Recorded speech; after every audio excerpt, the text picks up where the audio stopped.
The philosopher Thomas Nagel once wrote an essay called What Is It Like to Be a Bat? The essay deals with the nature of consciousness. It's deep and nuanced and influential and controversial. And my takeaway from it, when I first read it as a kid, was that no matter how much knowledge we gather, we cannot really know what it is like to be a bat. Bats navigate the world through something called echolocation. In other words, they use sound to see. Now, we can understand this at an intellectual level using the laws of physics and so on, but we can't actually get inside the head of a bat.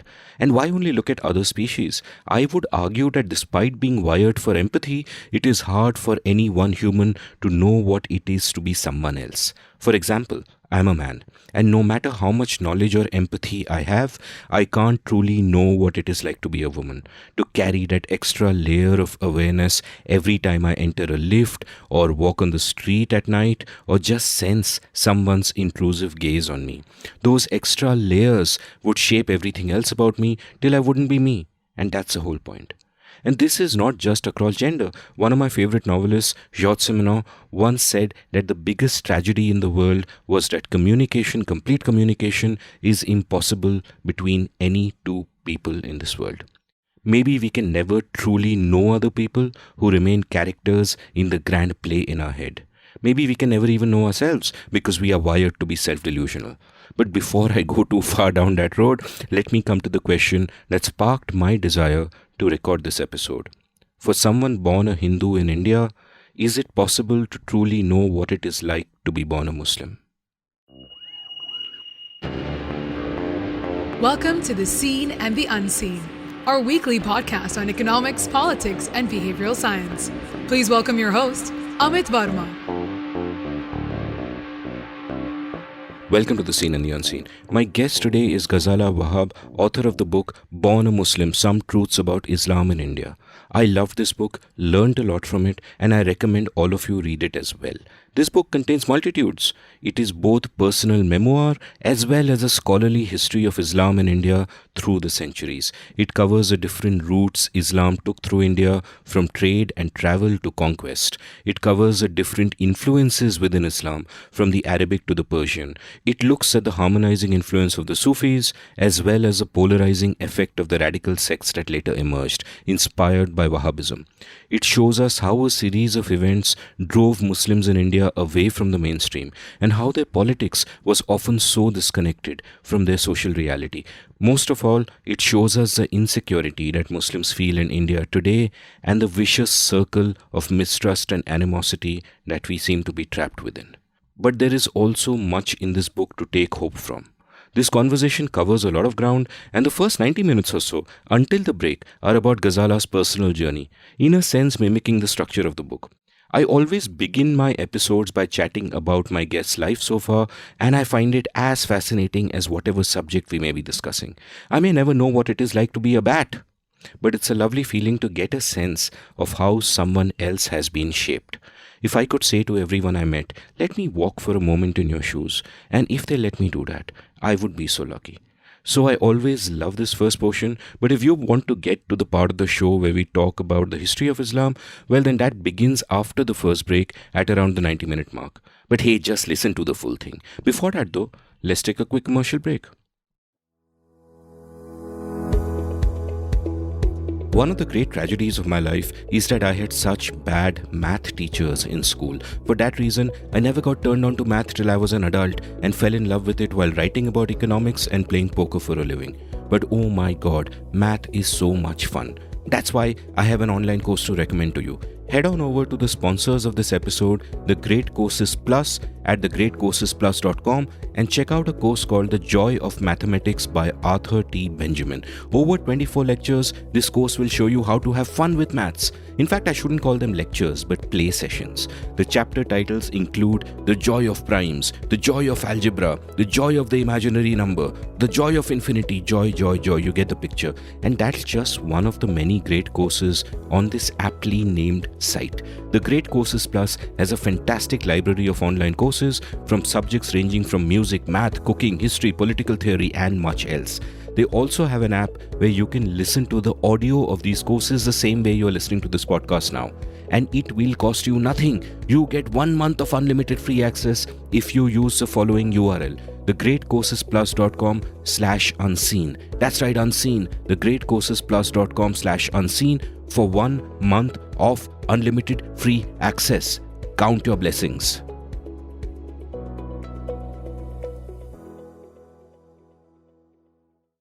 Ghazala, hi, welcome to the Scene and the Unseen. Thank you so much. Such a pleasure being here. I loved reading your book, Born a Muslim, and one of the sort of things I really liked about it is how it's such an organic mix of the personal and the socio-political. That through the story of your own life, in a sense, and your experiences, you are also tracing the history of Islam in India, how it's kind of evolved through the decades, and what it's like to be Muslim in India today. All of which taught me a lot. But let's begin this as you begin your book. You begin your book with this wonderful introduction, which to me was worth the price of the book alone, which is like this long personal essay which talks about your growing up years and all of that. But even before that, tell me a little bit about the young Ghazala as a kid. Where did you grow up? What kind of person were you, and what were your early influences? What would you read? Fill me into some of that. I grew up in a small Muslim dominated mohalla of Agra. We were a large family living in a very small house. So there were always too many people and too few rooms. And we had to share rooms. So it was understood that girls would be sharing the rooms with their aunts and boys would be sharing with their uncles. And there was never enough space for the kids to play. And it was a joint family, my grandfather had 11 kids, six sons and actually seven sons and four daughters. One of his sons died early. So, and grew up with a lot of cousins at home. And we were not allowed to step out of the house because both my grandfather and my father and his younger siblings felt that they wanted to give us a different kind of life as opposed to our neighborhood. Our neighborhood was largely lower middle class, and most of the people were employed in some sort of a family low level business. So a lot of people were underemployed because all of them were doing the same thing. So the kids also didn't go to the best of schools. A lot of kids didn't go to school.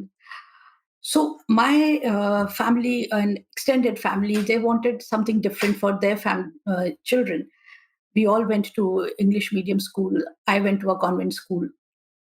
So to prevent us from stepping out of the house unescorted or to mingle with the other kids, we used to be told very fanciful stories about if we go out, somebody would be sitting there and we'll be kidnapped, or somebody would do some sort of a black magic and we'll turn into something else.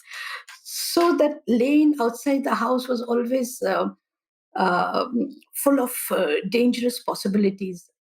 And I was not a very brave child, so I was happy staying inside. So for us, our play area used to be the rooftop where we would spend most of our time. But because I was not a very athletic child, I was prone to falling very often and hurting myself, especially my ankles. So was not heavily into a lot of physical games that my other cousins would play. And I got more interested because we didn't have any technology, no television at home. So I drifted into reading, and I had this huge desire to just read because it was so entertaining that I used to read anything I could lay my hands on. I would read the newspaper, whatever I could make of it. I would read textbooks of my younger aunts and my uncles. I would read that salacious magazines that my uncle was subscribing to, a Hindi magazine called Manohar Kahaniya. So whatever I could figure out or make of it, I used to hide in some corner of the house. Most of the time, it used to be below the staircase because nobody would be able to see me there. So I would just sit there, read, or maybe go to the rooftop when with everybody else, and while the other kids would be playing, I would sit with one of the books in the corner. Came to such a pass that my mother was very worried about me, about what kind of stuff I was reading. So if I was found with something in my hand, she would all immediately confiscate and check what I was doing, because I would just pick up anything randomly and start reading. And along with that, I also developed sort of a desire that I also want to write what I was reading. I should be able to produce something like this. So writing happened concurrently. It was earlier I couldn't write prose or something, so I would dabble into some stupid poetry, and so all this was going on. Finally, I started writing or thinking about writing a little more seriously when my father once asked me to write something. We used to come to Delhi very frequently because my father was an exporter, and a lot of business associates, and he used to export through the State Trading Corporation. So their office was in Delhi. So he had to come to Delhi quite often to meet the bureaucrats, the government officials there. So often we used to come with him because it was not a long journey. It would just take about 4 to 5 hours in an ambassador car. So we used to come here, and that's when sometimes he would go to Palika Bazaar and pick up something. And from Hindi, I switched a little to English, kids' magazines like Tinkle or very basic stuff like that. So one of on our journey back to Agra during after one such trip, there was a huge procession, and we had to take a detour from the main road, and we went through the old city to come to our house in the mohalla. And I saw a huge procession there moving with a statue, and I asked my father what it was.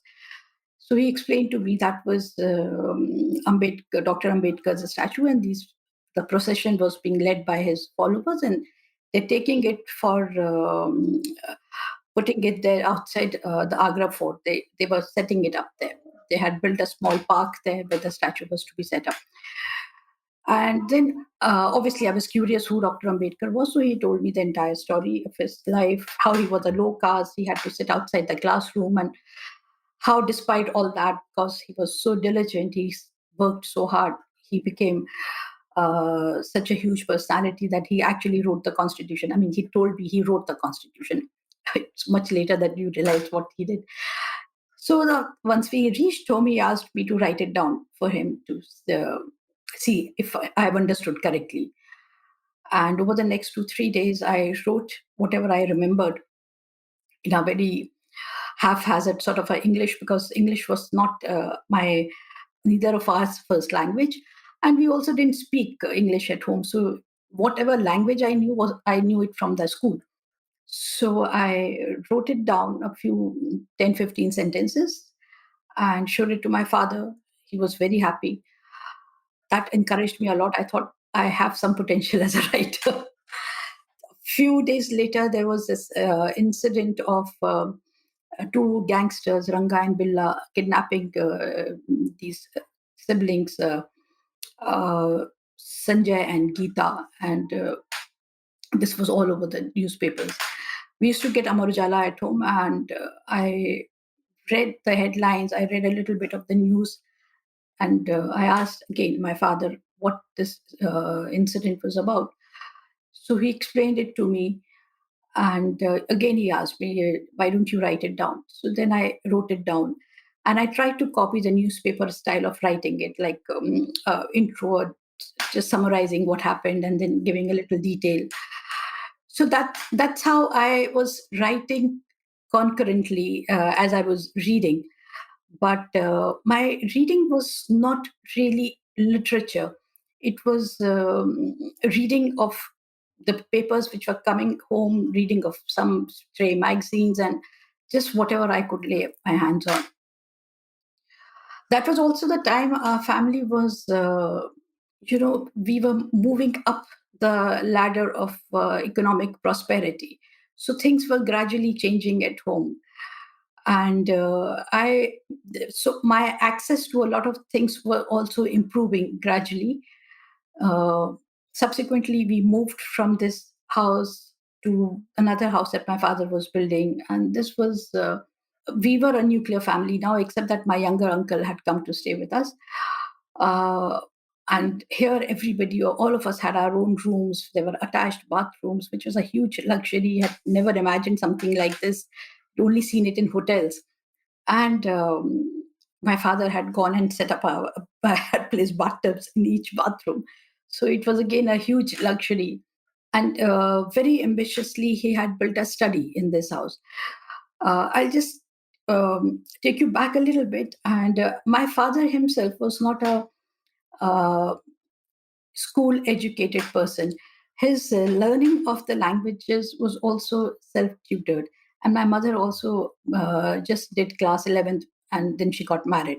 So basically, my family was not a very educated family. We came from a working class background, despite the fact that in the caste, is Muslim caste hierarchy or class hierarchy, we were number two from the top. But in terms of education, because my grandfather, his family, they were uh, quite poor, and most of them were artisans. So it was more important for them to know a trade. So my grandfather knew the trade of footwear, the upper of the shoe. So he used to do that stitching of the uppers. So that is what he had learned. And my father also started like that. He started working in a factory as a person who would cut the upper, and then subsequently he became a supervisor, and eventually he started his own factory. But his desire to learn, and he was very fascinated by English language, so he had approached the munshi in the factory, who used to do the accounting of, used to distribute the weekly wages. So he advised my father that one of the easy ways of learning the language is that my father could read Urdu. So he said, you subscribe to a Urdu newspaper and you subscribe to an English newspaper. And if they are from the same organization, the news would be identical. So you could read it in Urdu and then you could try and read in English. So he helped my father with alphabets. And my father then started reading Qaumi Avaz and National Herald. Both of them came from the National Herald group of papers. So he his own learning was it was self-tutored. So when we moved to the new house and my father built this study, he had no exposure to literature really. And he had no references as to what he should buy and what he should put in his study. So he used to come to Delhi and he used to make a special trip during the Delhi Book Fair and just pick up books which looked good or books which had some nice blurb or if somebody recommended to him. So it was a very eclectic kind of collection and very little fiction there because he obviously thought if he's spending so much money on books, the books should give him something in return. I mean, he should be able to learn something. So there was a lot of history, a lot of modern Indian history, uh, authors like Dominic Lepere, Larry Collins, because he thought their language was very beautiful, very evocative. Then he used to buy books in bulk. So we had the full collection of Patel's biography by, I'm forgetting the name of the author now. Then the entire collection of Nehru, collection of Gandhi. So we that is how what the study was. So when I started reading books, it was my introduction was through nonfiction. So I was reading a lot of historical books. I was reading a lot of biographies. I drifted to fiction much later in life, and I was already 13 or 14 years old when I started reading novels. And by this time, girls my age had already gone past Enid Blyton's and Nancy Drew. So I never really grew up reading them. I probably read one odd book of this and that.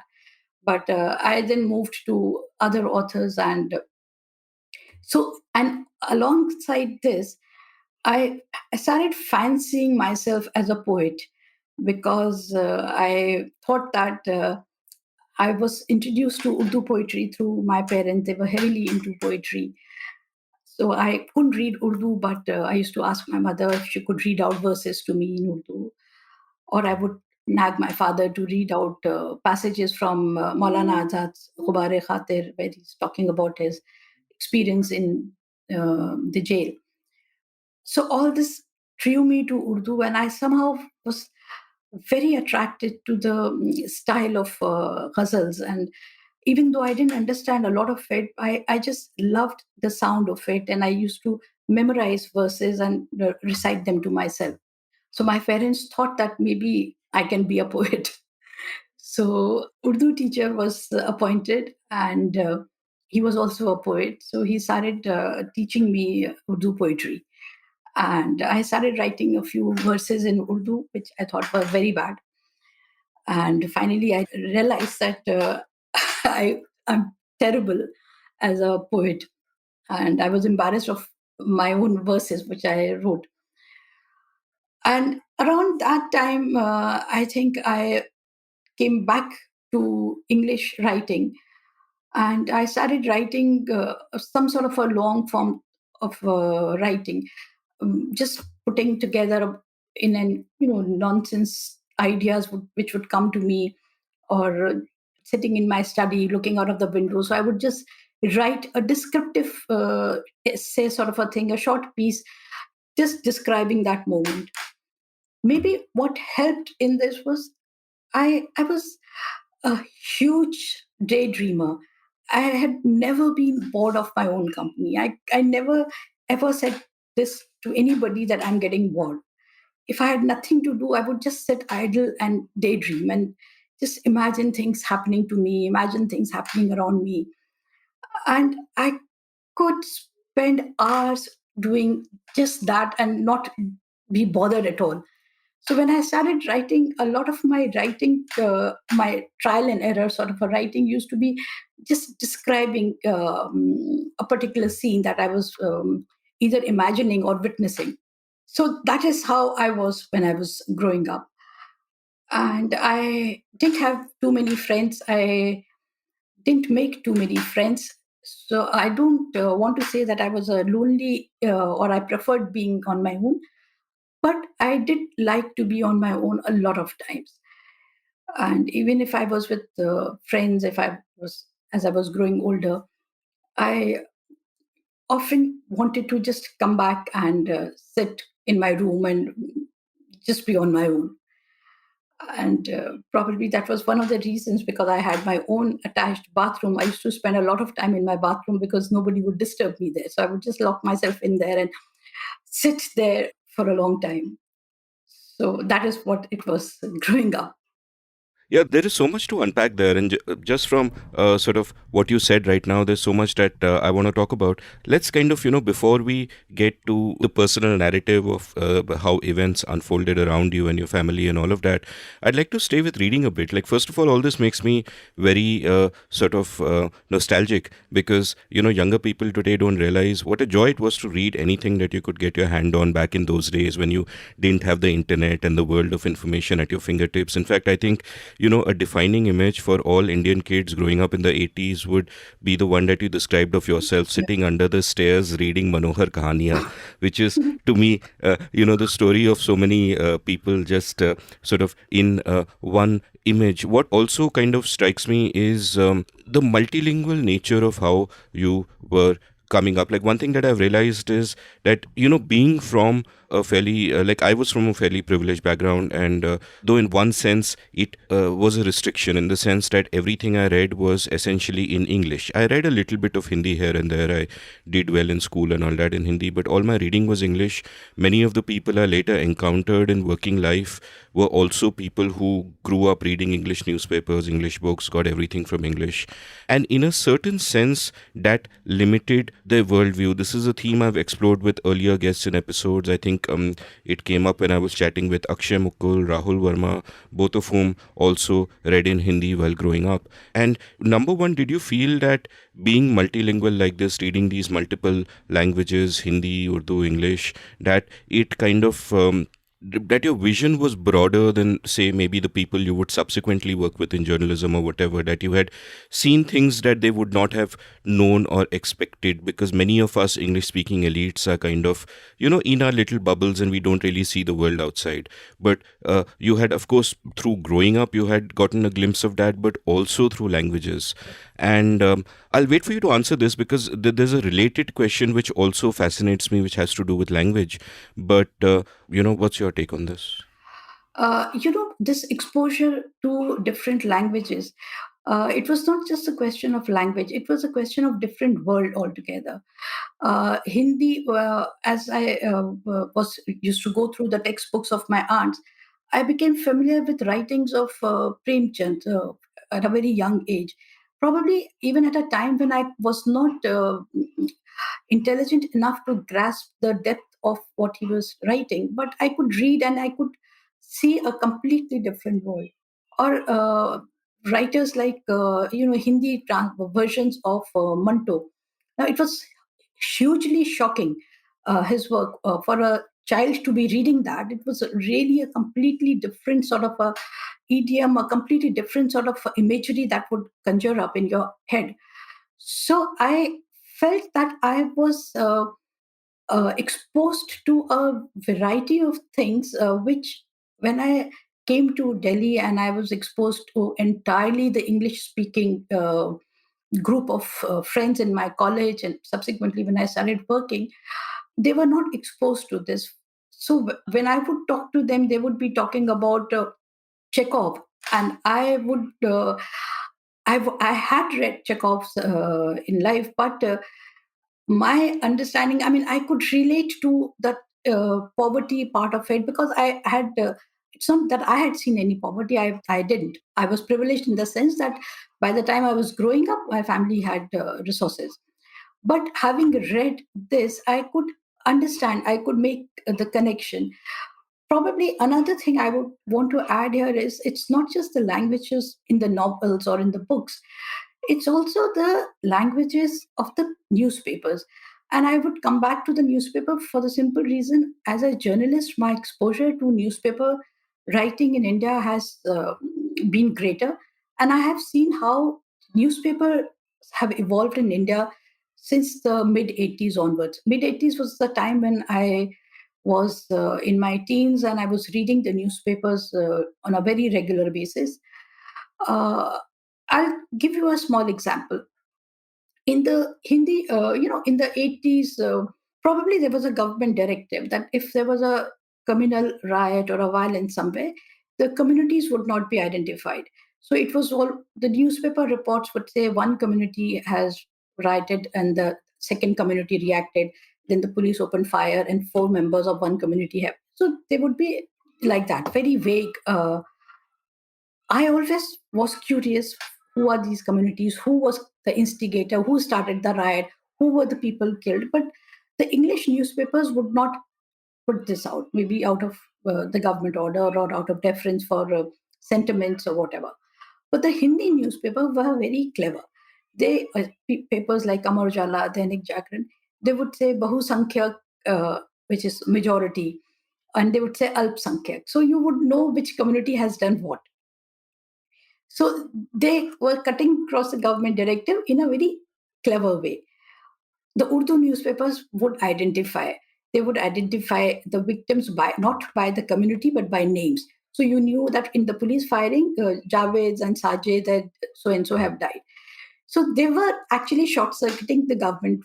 So I realized that the English journalism, for the sake of being fair and not instigating more violence or whatever the principles, was only conveying half a story. So, as a reference to a particular event, you would not get the correct picture. Whereas the vernacular would give you, in some way, it would manage to convey the actual story. The other thing was that in English journalism, it was said that the reporter should be invisible. You should not show yourself, because that invisibility ensures, or it was meant to ensure some kind of impartiality. But in the vernacular writing, the reporter would be invisible, but reporter's bias would be very, very obvious.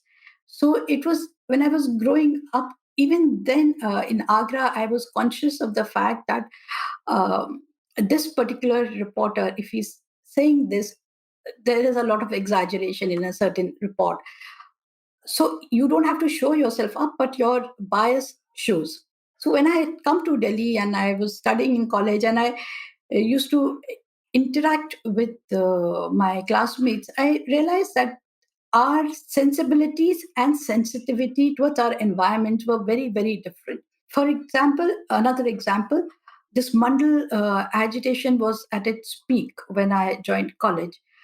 And I found that most of my classmates were actually uh, just repeating what probably they had heard at home, and their anger, their rage against the recommendations was uh, not really reflective of what the truth or the history of India has been. So I was amazed that this sort of a privileged overhang over these people, how much it enables prejudice, how much it is a factor in encouraging a biased view of your own society. So there's another thing, because of this exposure to multilingual writing, both in books and newspapers, I also felt that now when everybody talks about Ganga Jamuni and people talk about Ganga Jamuni culture of North India, especially the UP, Bihar, and parts of northern Madhya Pradesh, people who have not seen this through literature, through writings of a certain period, they assume what the culture would be. See, if you read short stories by Premchand, you would realize that it was not just celebrating each other's festivals. It was not just going to somebody's house on Eid or Diwali. It was there was so much of economic interdependence. The characters were organic, but irrespective of religion, characters used to be organic to the stories because that is how small town or rural India lived. There was so much of social and economic engagement with each other. So now a lot of people, when they talk about, oh, but we always greeted our Muslim friends on Eid, or our Hindu friends, we played Holi with them. That's just one and probably a superficial part of it. It doesn't really convey the kind of dependence you had on each other, the kind of trust you had on each other. I'm sorry if I'm giving too many examples. Can I give one more example? Please go ahead. There's no such thing as too many examples. I had met one gentleman in Delhi while I was working on my book, but he was from Farrukhabad. So he was narrating the incident of when he was growing up there. His family lived in a village where the majority in the village were not Muslims. And his family was among the two or three Muslim families in that village. But whenever anybody went out of the village to visit somewhere or go on a holiday, irrespective of religion, such was the stature of this person's father, that he used to, everybody, whoever was going, would leave the house keys, leave the cattle, everything with this family, that you please take care of our cattle, you take care of our house while we were away. So that was the level of trust, and that was the lived heritage of those people, that community, irrespective of religion. So this is something which you know, if you are either from this area or you have the sensibility to see it, even if it's not very obvious. Fascinating. Again, there's a lot to unpack here. All of these answers of yours are like little Chinese boxes. You open one layer and there's another layer below that. So before we get to kind of the subject at hand and what you've written about in your book, I'll just take one more digression with due apology to my listeners, because it's a subject that fascinates me, and it again has to do with language. So now I teach this online writing course, and a few months back, one of the girls who was doing that, who had this very sharp way of observing things, but the language was a little not quite formed yet. And she kind of came to me with a problem, and she said, the thing is, English is not my first language. So I'm having trouble kind of expressing it, and what can I do? And at that point, I remembered author I had discovered called Agota Christoph. Like I'd watched an interview of Jhumpa Lahiri by Tyler Cowen, and I'll link all of these from the show notes. And what Lahiri had done was her languages are English and Bengali, but she learned Italian from scratch and then she wrote a book in Italian. So as an adult, you're learning a whole new language and you're writing a book in that.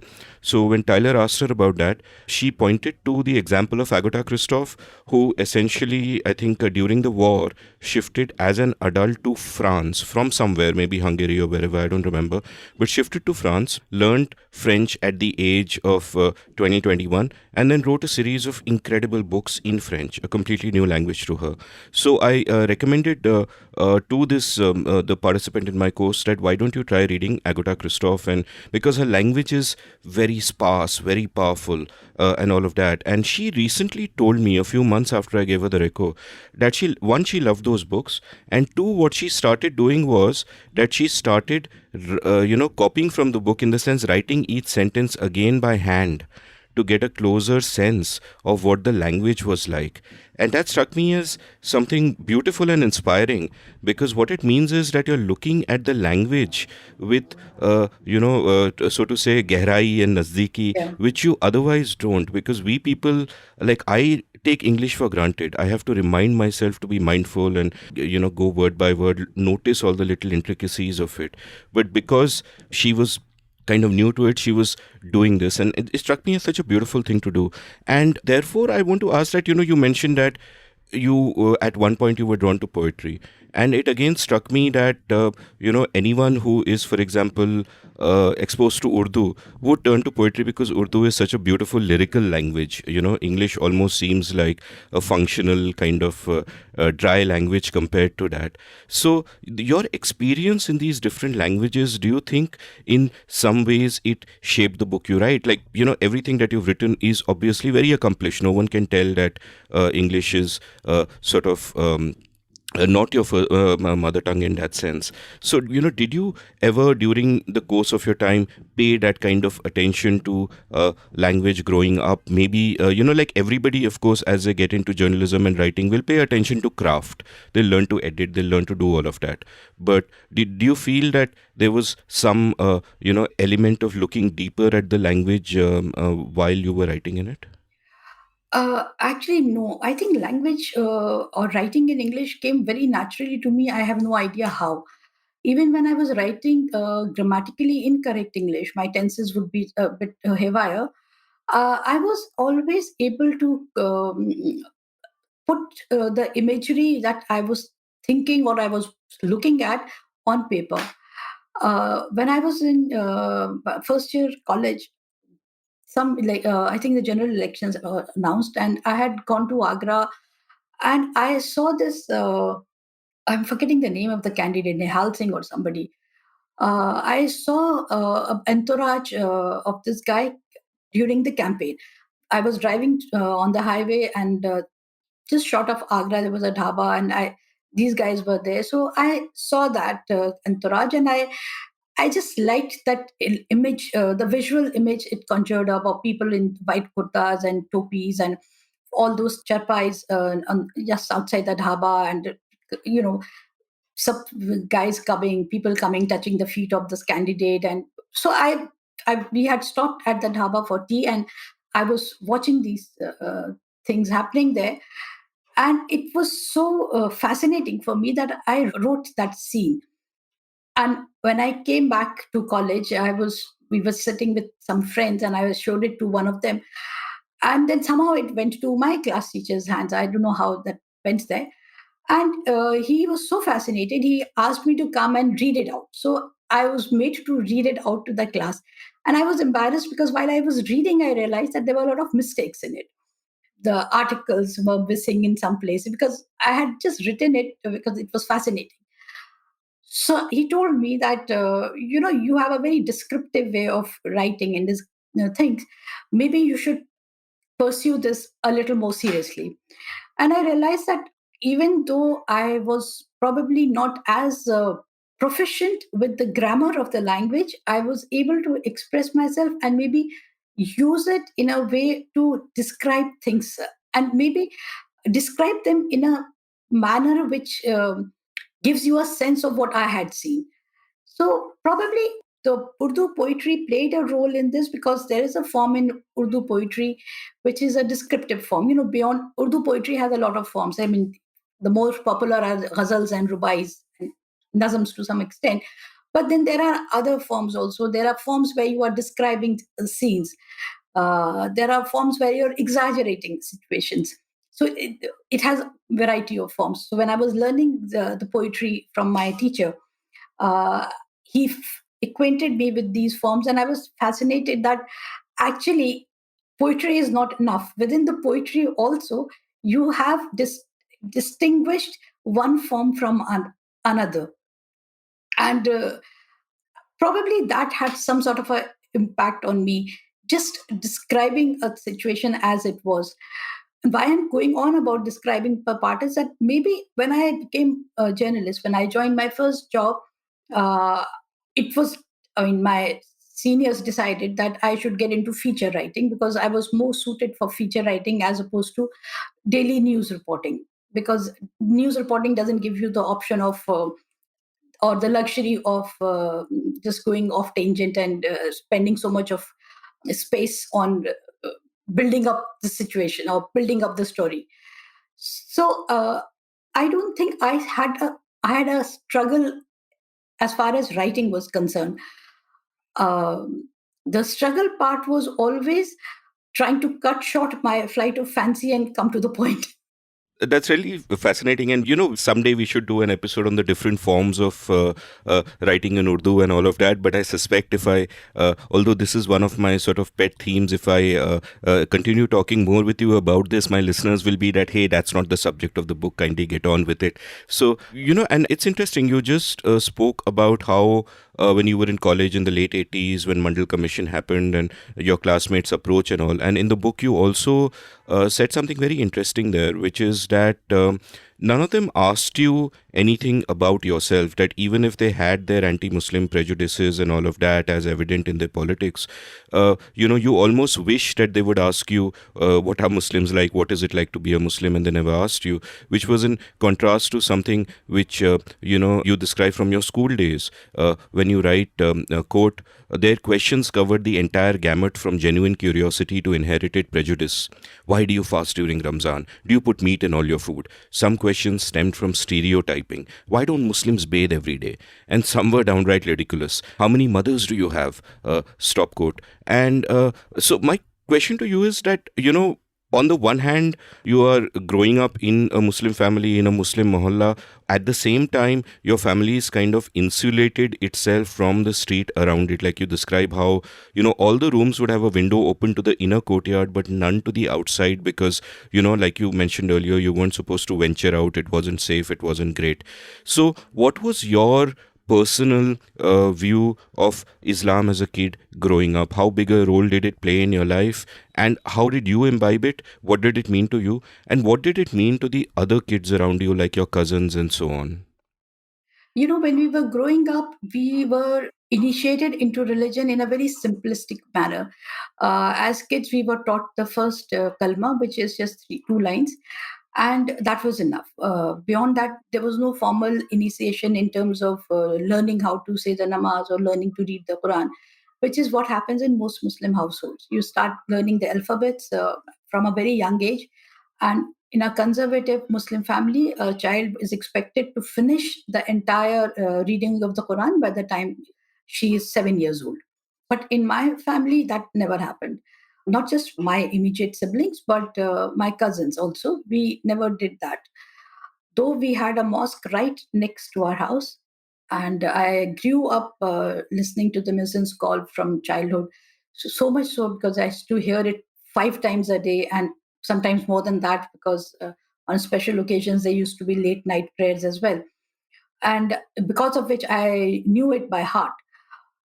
And in sometimes as part of our playing, we used to do a little bit of play acting. So one of my cousins would pretend to be the Hafiz who would give the call to pray.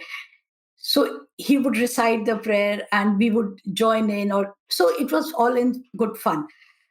Why we were not initiated into religion? Probably because my grandfather himself had a very laid back attitude to Islam. Though he was very diligent with his prayers and he used to go to the mosque whenever he could, he never forced any of his children to do that. So his children didn't force their kids to do anything. It was left in a very laid back, easy manner that you recite the kalma whenever you're worried or you're scared, or before going to bed, just recite the kalma and go to bed. That is a habit I have even today. I recite the kalma before I go to bed. But that is how we were introduced to religion. It was only years later when we had moved to our new house and we were moving in a different direction from my cousins that my uncles who were in the mohalla, maybe because there was no adult supervision. I mean, they themselves were adults with kids, but maybe because there was no umbrella of moderation, which my grandfather had provided to the family, and then my father, they kind of drifted first into the neighborhood. They made friends in the neighborhood. Then the children, their kids, my younger cousins, they started playing with the neighborhood kids. And then a religious teacher, Hafiz, was asked to teach my cousins. The reason he was asked was also because Hafiz had started to come to our house because of my grandfather's illness, and it was thought that his presence would calm my grandfather and would make his day a little less boring. But despite the presence of a religious teacher in our house, my parents did not encourage us to learn or anything from him. But my cousins started doing that. So that difference in this approach to religion, I think, also had a little to do with the time that we were living in. By the late 80s, a lot of social situations had started to become a little vitiated. There was a little consciousness about who you were. The Ram Mandir campaign had started. 84 onwards, there was this Babri issue had suddenly become a big issue in UP. The newspapers used to be full of that. Hindi newspapers would be full of stuff like appeasement of minorities, as they would say, Alpsankhyakom ka tushtikaran. So people were becoming a little conscious of their identities. And maybe this initiation into religion was also a kind of a defiance that this is who we are. So I think that is why my okay, there's another thing which I feel, because like my father, my uncles were also semi-literate. So my father worked on himself and he studied the languages, and his aspirations were different from his brothers. My uncles didn't do that. So they remained in their semi-literate Hindi dominated world, Hindi and Urdu dominated world. And as I mentioned earlier, the exposure to our world at that time was through the Hindi newspapers and the Urdu newspapers. And they both had nuance towards identity. So while the Hindi newspapers were conscious of its readership, which is a Hindi readership, and they imagined that this readership would probably like a story or a bent which favored the Hindu communal sentiment. The Urdu newspapers were at the same time working on the Muslim sentiments. So their exposure was getting increasingly sharpened through this sort of writing. Probably that was another reason why they, and then subsequently my younger cousins, were drifting more and more into a Muslim milieu. The friends they chose also were traditionally Muslims. Though they went to the same schools as I went, I never had a Muslim friend in school. I mean, one of the reasons was there was hardly any other Muslim child in my class. At least as long as I was in the convent, I was always the only Muslim girl in my class. Subsequently, I moved to a co-educational institution, again, a church-run institution. There was another Muslim in my class, but somehow I never got along with a Muslim. And there was no desire that I should befriend a Muslim person. Similarly, that person also never felt that she should have a Muslim friend. So I had a different group of friends. But my younger cousins, I realized gradually that they used to veer towards Muslims more than any other community, for the simple reason they felt comfortable with probably voicing their political positions. They felt secure in a Muslim environment. That was also one of the reasons that for a very long time, my uncles didn't shift out of the mohalla, though they had means to shift out. It's not that they were not doing well in their businesses, but they had grown comfortable in that. When I was growing up, we were not comfortable in that, which is why we had kept our house isolated. It was almost like an island in that mohalla. But they had become comfortable. They had become comfortable going and visiting their neighbors' houses, and they were happy that neighbors were coming to their houses. So that was a difference. So before I go on to my next question, a quick aside. My favorite sentence in your book is actually, a great example of show don't tell, and it's this lovely sentence about your grandfather, where you wrote, "quote During winter, he used to shell pine nuts during the day, so he could reward us with fistfuls of shelled nuts in the evening." Stop quote. And it's such a lovely sentence because it tells you so much about the person and his love for his grandkids and all of that. And I love that. Now, it's interesting that when I was sort of reading about the arc of your family almost through the generations, you talk about how initially, your ancestors were, in a settlement outside Agra, and then your grandfather married a Sayyid, as you said, and, wanted to be upwardly mobile, moved to Agra for that reason. But even moving to Agra wasn't the mobility alone. The mobility had to continue. So even though they had to move into a mohalla, they've kind of kept themselves apart from everything outside. In fact, you describe how that lane outside was described to you as, quote, riddled with poverty, illiteracy, backwardness, and unthinkable danger.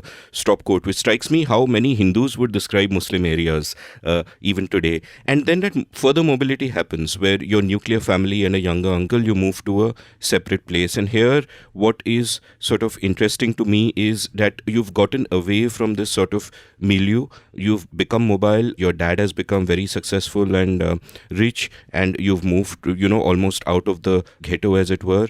And you're living your individual lives, and at the same time you described how your other uncles with their families remained back, and they kind of got drawn more and more into fundamentalism. In a sense, they opened the doors and the windows and let the lane inside, in a metaphorical sense, I suppose. And that sort of journey is happening, and they also then become more into the religion in terms of those other sort of aspects of it. Like you describe how for you, what Islam meant, as you've said, you mentioned how it came to you by driblets, which I found a wonderful phrase in this regard. And you've mentioned how the sort of values you imbibe were the values of charity, that, during the holy month, you do charity, you feed the poor, all of those things. But your cousins are taking in a sort of more fundamental version. And what was sort of starkest about this distinction was that when you are 16, your father is giving you prospectuses of universities abroad because he wants you to go outside. And you describe how when you are writing an admission essay for one of them, one of your cousins in the mohalla is being felicitated for memorizing the entire Quran. And the reason all of this seemed fascinating to me is that the denouement that this comes to is an incident where your father realizes that all this still doesn't insulate him from being a Muslim. That in India, there are still things which can sort of go wrong, and all the riches in the world can't save you. And this, of course, you've described so eloquently in your book about how your house was attacked during a riot, and you dialed all the numbers, and your father gave you all the numbers, said dial all these numbers. People were outside with stones, and all of your father's friends did not pick up the phone at that time, did not help. Tell me a little bit about that, and sort of the realization that comes out of that, because this is like a deeply poignant story. This is about different arcs. You have the people who stayed back in the mohalla, you have the person who's escaped and who thinks that, okay, he's beyond all of this, and yet all of you are in a sense equally in danger in this India that we are in. So tell me a little bit, which year was this, what was happening, and all of that. I never thought of myself as a Muslim while I was growing up, even when we lived in the mohalla. So when I described the lanes, or when I have described the mohalla, it was not something that I was condemning my own. Even at that time, while we were growing up, my family always thought that why do they live like this? What is wrong with them? Why are the lanes kept so dirty?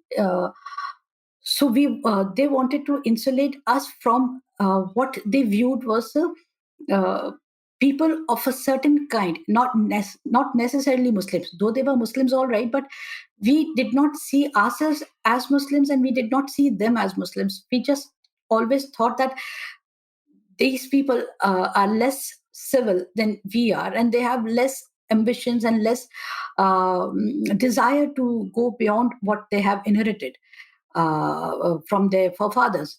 So when we moved to this new area, which in India, areas like this are called colonies. So we moved to this Hindu colony. We did not think at that point that we were the only Muslim in a Hindu colony. We were not conscious of our Muslimness, and uh, to our neighbors' credit, they also never made us conscious of our Muslimness. We got along fabulously with them, and my parents were socializing with them. They were used to come to our house, and there was a lot of intermingling. In addition to special occasions, it's not that we met each other only on special occasions. There was a daily sort of a thing. My brother used to go out to play because now it was not a mohalla, so we were allowed to go out and play, and all the playmates were the neighborhood boys. So we were never conscious of the fact that we were different from the rest of them. A small example, so much so that a lot of neighborhood youngsters who were older, much older than me, but roughly my younger uncle's age, they used to socialize with him also because my uncle had a car, so they could, hitch a ride and go out for a night out. So it was never considered that we were not part of this new society that we had embraced. When the 80s progressed and this atmospherics had changed so drastically, uh, it was the first time that I actually became conscious that people were talking of Hindu and Muslim and in such harsh terms. My mother was into a lot of social work. My father was a big philanthropist. So she used to go to a lot of public functions and events. I remember sometime in 88 or 89, probably, don't know the year exactly, there was a big police function in Agra. And my mother was invited to that function as one of the delegates or some attendee, because my mother used to work with the Agra district jail people, and she was doing some work in adult literacy with the women, the families of the jail inmates. Because at district jail, most people who were there, the prisoners, they were there serving life sentences. So the jail had built a small enclosure there for the families and kids to live. So my mother used to, with a group of people, she was working in that area. So she was invited to this event, Agra police event, and I tagged along with her because I had nothing better to do. And BP Singhal, who was brother of Ashok Singhal, he retired as DG Police UP. He was one of the speakers at the function, and the kind of language he used at that event and the way he spoke, it was beyond shocking. I could not believe that in a public event where all kinds of people are present, somebody could speak like this and not feel embarrassed, not feel concerned that some people may get hurt or they may feel bad the way you're talking about them. And the fact that we are sitting there, uh, it didn't occur to him that he should not be talking like this. And then there was stray slogan shouting. So every time somebody would shout a slogan or say something, I would turn back and see who's saying this. But obviously, you can't see it. It's a huge crowd. Uh, so that was very disturbing. I had not imagined something like this could happen in a public space. I thought probably if even people feel like this, they would talk about this inside their homes and be mindful that nobody else hears this. Even in my own family, extended family, I used to hear things like, there is all of us are prejudiced. We kind of inherit our prejudices. So we would talk. I mean, my family members would often talk about Hindus or Christians or Sikhs in a particular manner, but it would always be inside the house, and it was always among the close family members. It was not meant for public consumption. But here, this was being said loud and clear in a event where all kinds of people were present. So I realized that things were really not right. Things were going bad. And then these audio cassettes came of Advani and Sadhvi Ritambara and their speeches. They were being distributed. One of my father's closest friends, all my father's friends were also Hindus. So he started distributing the cassettes. And then he would have discussions with my father, which again is a measure of how comfortable he was with my father and how comfortable my father was with him. And he would discuss the content of the speeches. He would talk about Babur, he would talk about the destruction of temples. And my father would say, no, no, it's all nonsense. And they both would have these arguments, but they would have these arguments that Somnath was destroyed so many times. And so my father would reason out that, look, it was political. And maybe how would he know every time that temple was flushed with funds? If he was coming at the time when the temple was flushed, then somebody was informing him. That is how he was coming all the way from Afghanistan. But the good part was that though their paths were diverging a little, the politically they were getting distant, they still had this history of friendship between them, so they could talk. But when I came to Delhi, nobody spoke to me about this. Nobody asked me any question, which is what disturbed me the most. That if you have any questions about Muslims, if you think that Muslims are a particular Muslims as people are different in a particular way because this is what they've done wrong, then if you ask me, maybe I can find out the answer for you if I don't know. But that did not happen. So going back to the attack, the 1990, I was already in college, and I had already seen what was happening in Delhi and my classmates, and this all of them were voting BJP because all of us were first time voters, and they said, no, no, how can we vote for anybody else? We'd be voting for the BJP. And whatever people may say or justify, the truth is the history of the BJP or Jansangh is it stems from otherization of certain group of people in India. They've always done politics which pits community against community. So nobody can whitewash this part about the BJP. So despite this, if some people are convinced that they only want to vote for that party, it means that you at some level agree with them, or you at some level believe that what they are saying is correct. So it was this sort of a background that I was called back home, and our neighbors were coming and warning my parents that something is going to happen. You go back to your house in the mohalla. Violence had broken out in Agra in certain areas. One of my uncle's friends, his shop, he had a shoe shop that was burned. So we all were quite anxious. Finally, my father said, okay, we didn't want to go back to the mohalla because once you leave, in any case, it was a small house. And once we left, the rooms that we had was now occupied by my cousins and my other uncle's family. So then my father booked us in Mughal Sheraton, and my mother drove us to the hotel.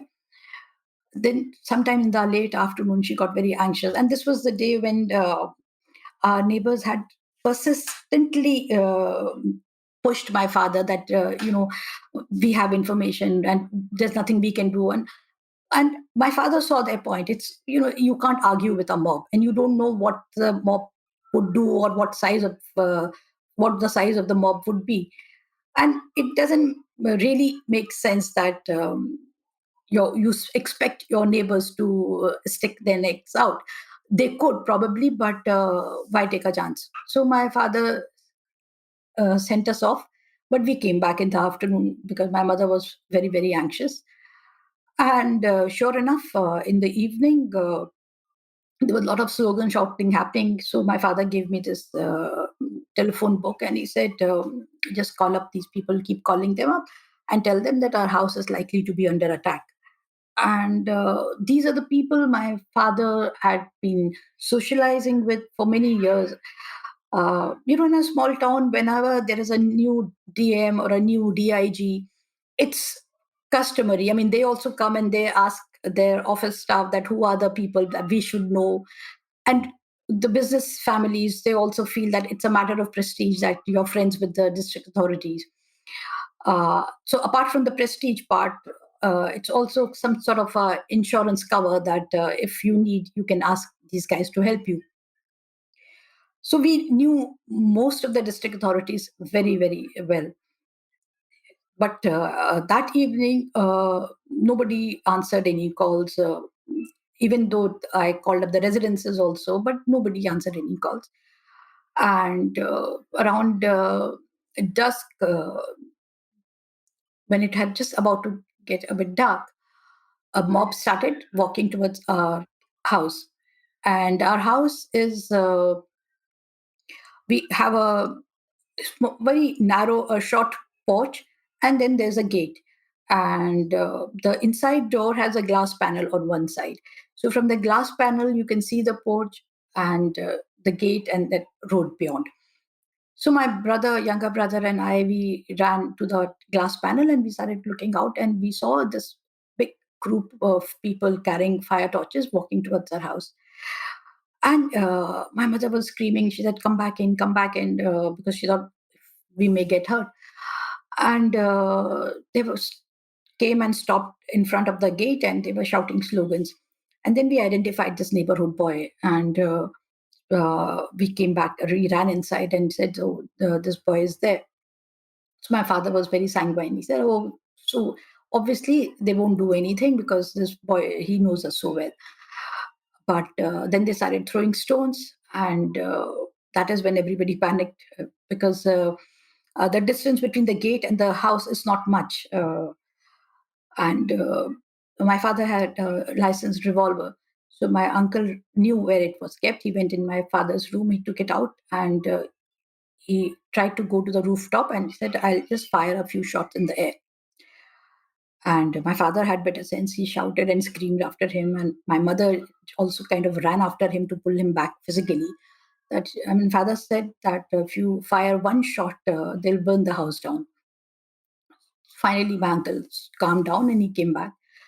And after a bit of stone pelting, and they destroyed the car which was parked outside, the windscreen, everything was shattered. Our glass windows were, even the first floor window, the study which used to face the main road and which used to be my favorite place to sit and look at the road and the traffic. It was very badly damaged. The windows were cracked. The stones had landed inside the study. Uh, the sitting area, we had huge glass windows, so they had kind of broken everything. So finally, after a bit of stone throwing, I think it must have lasted about 10-15 minutes, the crowd dispersed. And then at that point, my call got through and somebody answered from the SSP's house. And they said, okay, the SSP didn't come on the line. Probably he was busy because there was riots going on all over the city. So somebody answered the call and they said, we'll send a patrol party to your house, which came very late in the night, well past 10:30 or so.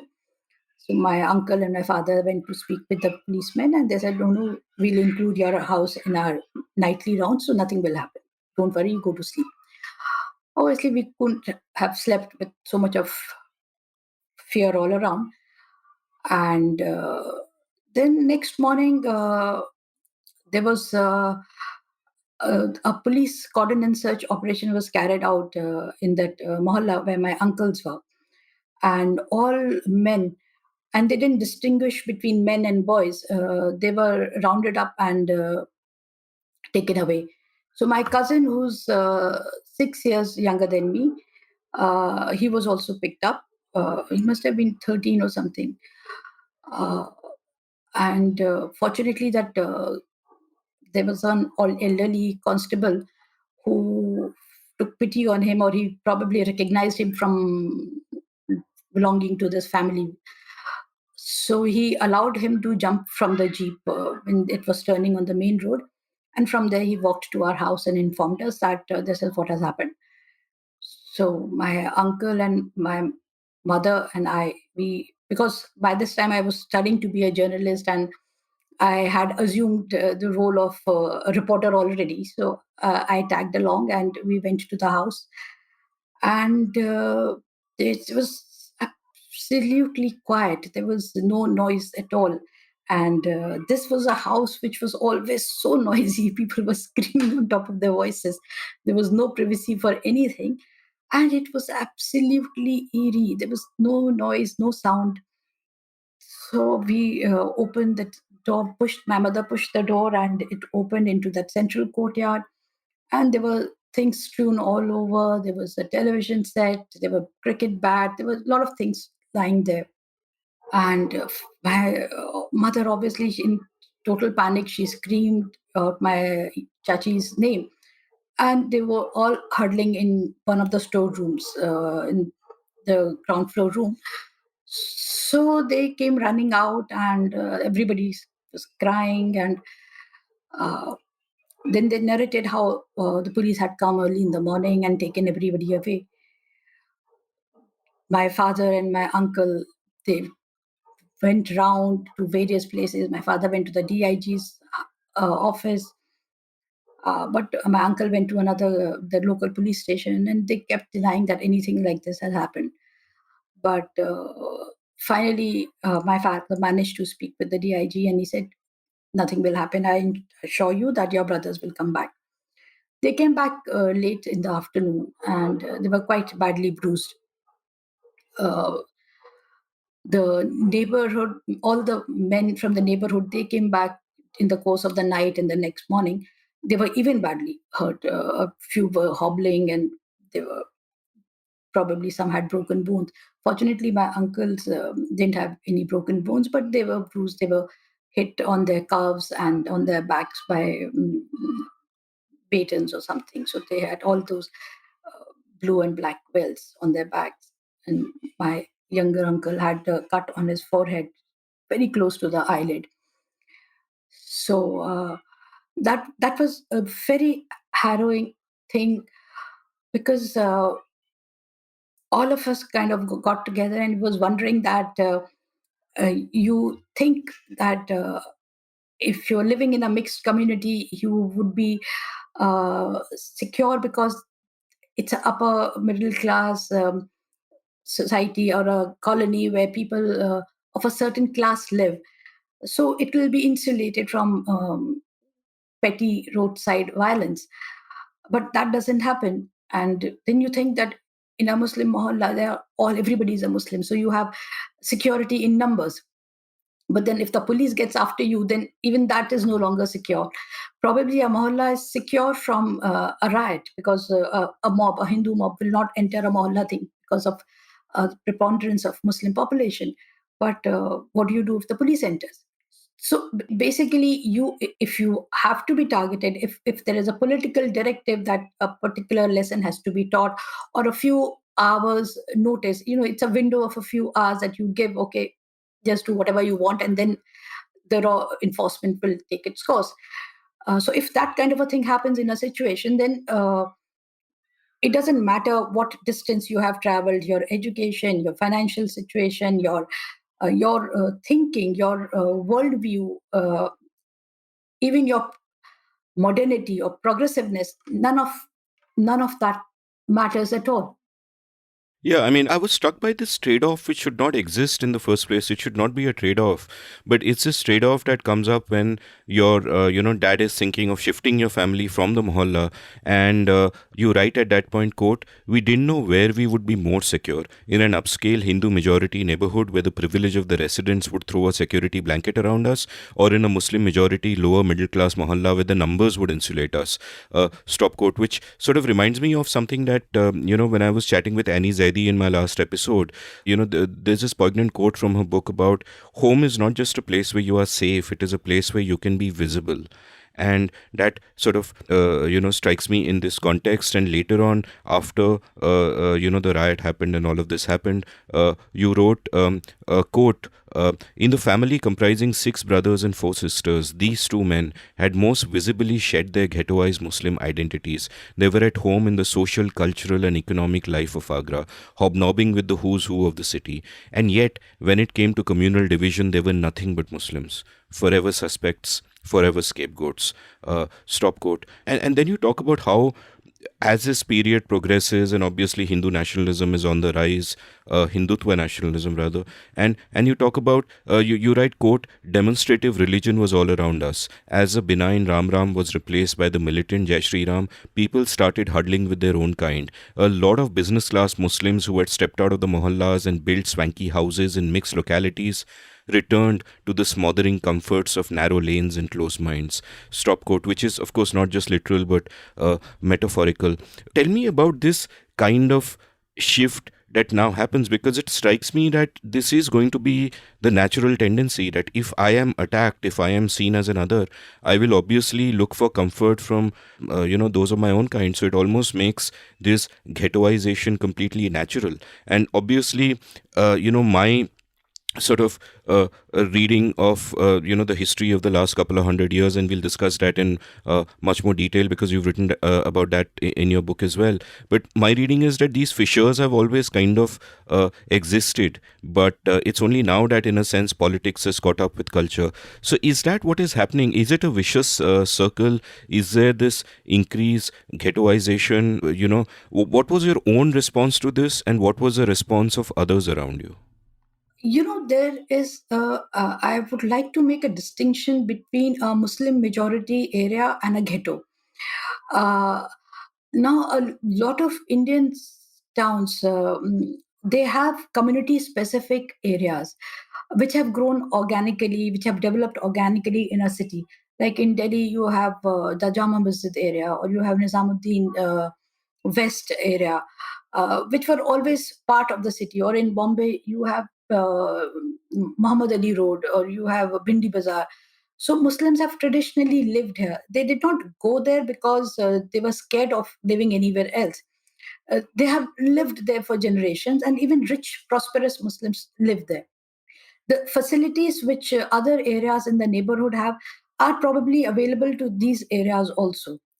As an example, a ghetto would be a place like Mumbra, outside Bombay, which emerges after a incident of communal violence because people move there for security reasons.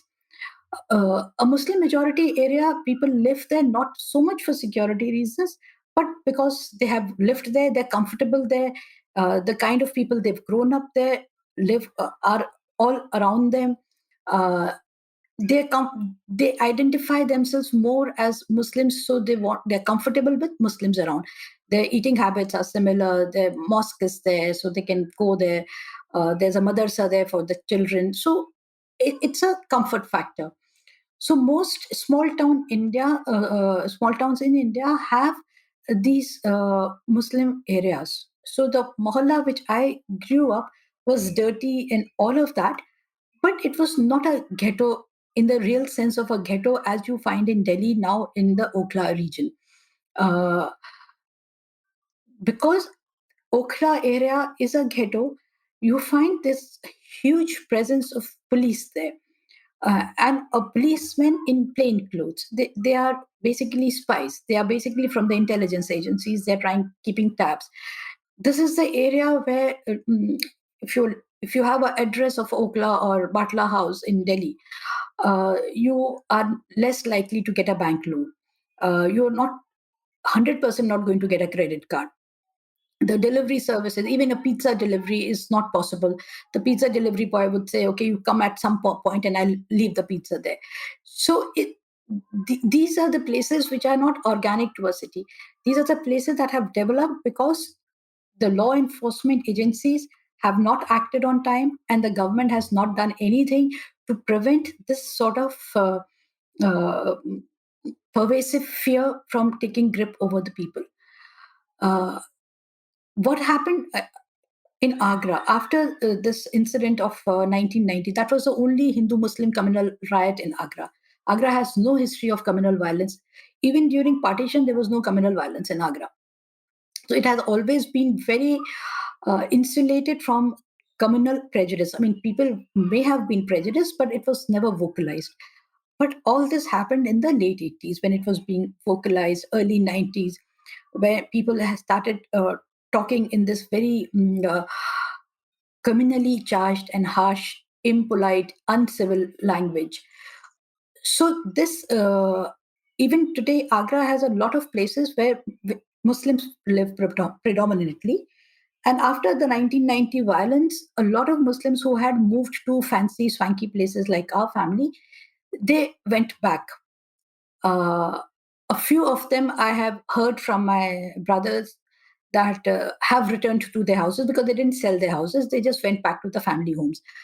They have in the by the mid 2000, 2004, 2005, then when they thought that things are getting a little better, they came back. And probably there is a political point here because you see the government which were in power in this period, both in the UP and at the center.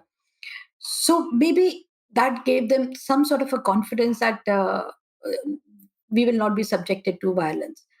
But all that changed again 2014 onwards when the fear of the 90s has been not just reinforced, it has multiplied manifold. It's because even in the 90s when there was violence, uh, you feared for your life and you feared for your property for the duration of the violence. If it was a riot which went on for 2 days or 3 days, you feared for that duration, and then you rebuilt your life whichever way it was, and you moved on. What is happening now is that the fear is not limited to the duration of a riot because now there is no riot. Now it is something which you are subjected to on a daily basis. So you hear people saying that in public transport we don't greet each other with salam alaikum because we don't want to draw attention to ourselves, or people not carrying food from home. A very senior surgeon told me in the book that he's scared of bringing Eid food from his hometown when he comes to Delhi after Eid celebrations because he worries for his family. So this fear that even privilege is no uh, insurance uh, was not there earlier. One of the reasons that my father thought that we will be safe because he felt confident that we are too privileged. I mean, if we can afford to go in a five-star hotel to stay, then you can imagine in our mind, we believe that uh, it's poor are affected. It's not people like us will not be affected. But that doesn't happen any longer. This divisive violence is now indiscriminate. So when we talk about Muslims being caught between this lack of choice about where to live, it's partly because of this normalization of uh, prejudice. We are not embarrassed by our prejudice anymore. We believe that uh, what our prejudice tells us is actually the fact. We don't even pause to consider that maybe it's nonsense. Maybe it's just something which we've heard, or it's hearsay. Because of this, you hear instances of Muslims not finding accommodation. But again, it's a big city phenomena. I don't think in a small city like Agra, Muslims live everywhere. It, it's unthinkable. I've never come across anybody telling me that they were not able to find accommodation in a place which was predominantly non-Muslim. So this is a big city place where probably the size of the city, the insecurity which a big city instills in you, the economic challenges which it imposes upon you, maybe it is all driven by that. uh, for want of anything else, you channelize your dislike for a certain group of people. So you deny them equal opportunities, you deny them accommodation, you deny them civility. So what is the choice then? Then they have to perforce go and look for place in a ghetto, which even if they don't get along with that sort of Muslim population, even if they are forward-looking, educated people. I'll give you an example. When I first came to Delhi as a student, I lived as a paying guest with a Muslim family for a year, and then I moved into my own flat. My father rented a flat in South Extension. Now, South Extension was in Delhi, is a South Delhi area. I don't know how familiar you are with the Delhi social hierarchy of places. So it's a reasonably fancy place, and with hardly any Muslims there. I had no problem finding accommodation there. And then I moved to another place. I lived in rented accommodation for nearly 11 years before bought an apartment here. Uh, I never had any problem finding a rented accommodation. And all my landlords were non Muslims, and nobody ever asked me to vacate the flat. I mean, I moved for because of my jobs. I moved from one place to another, and I changed 3 apartments. And in each, I lived for nearly 3 to 4 years, and I never had any problems.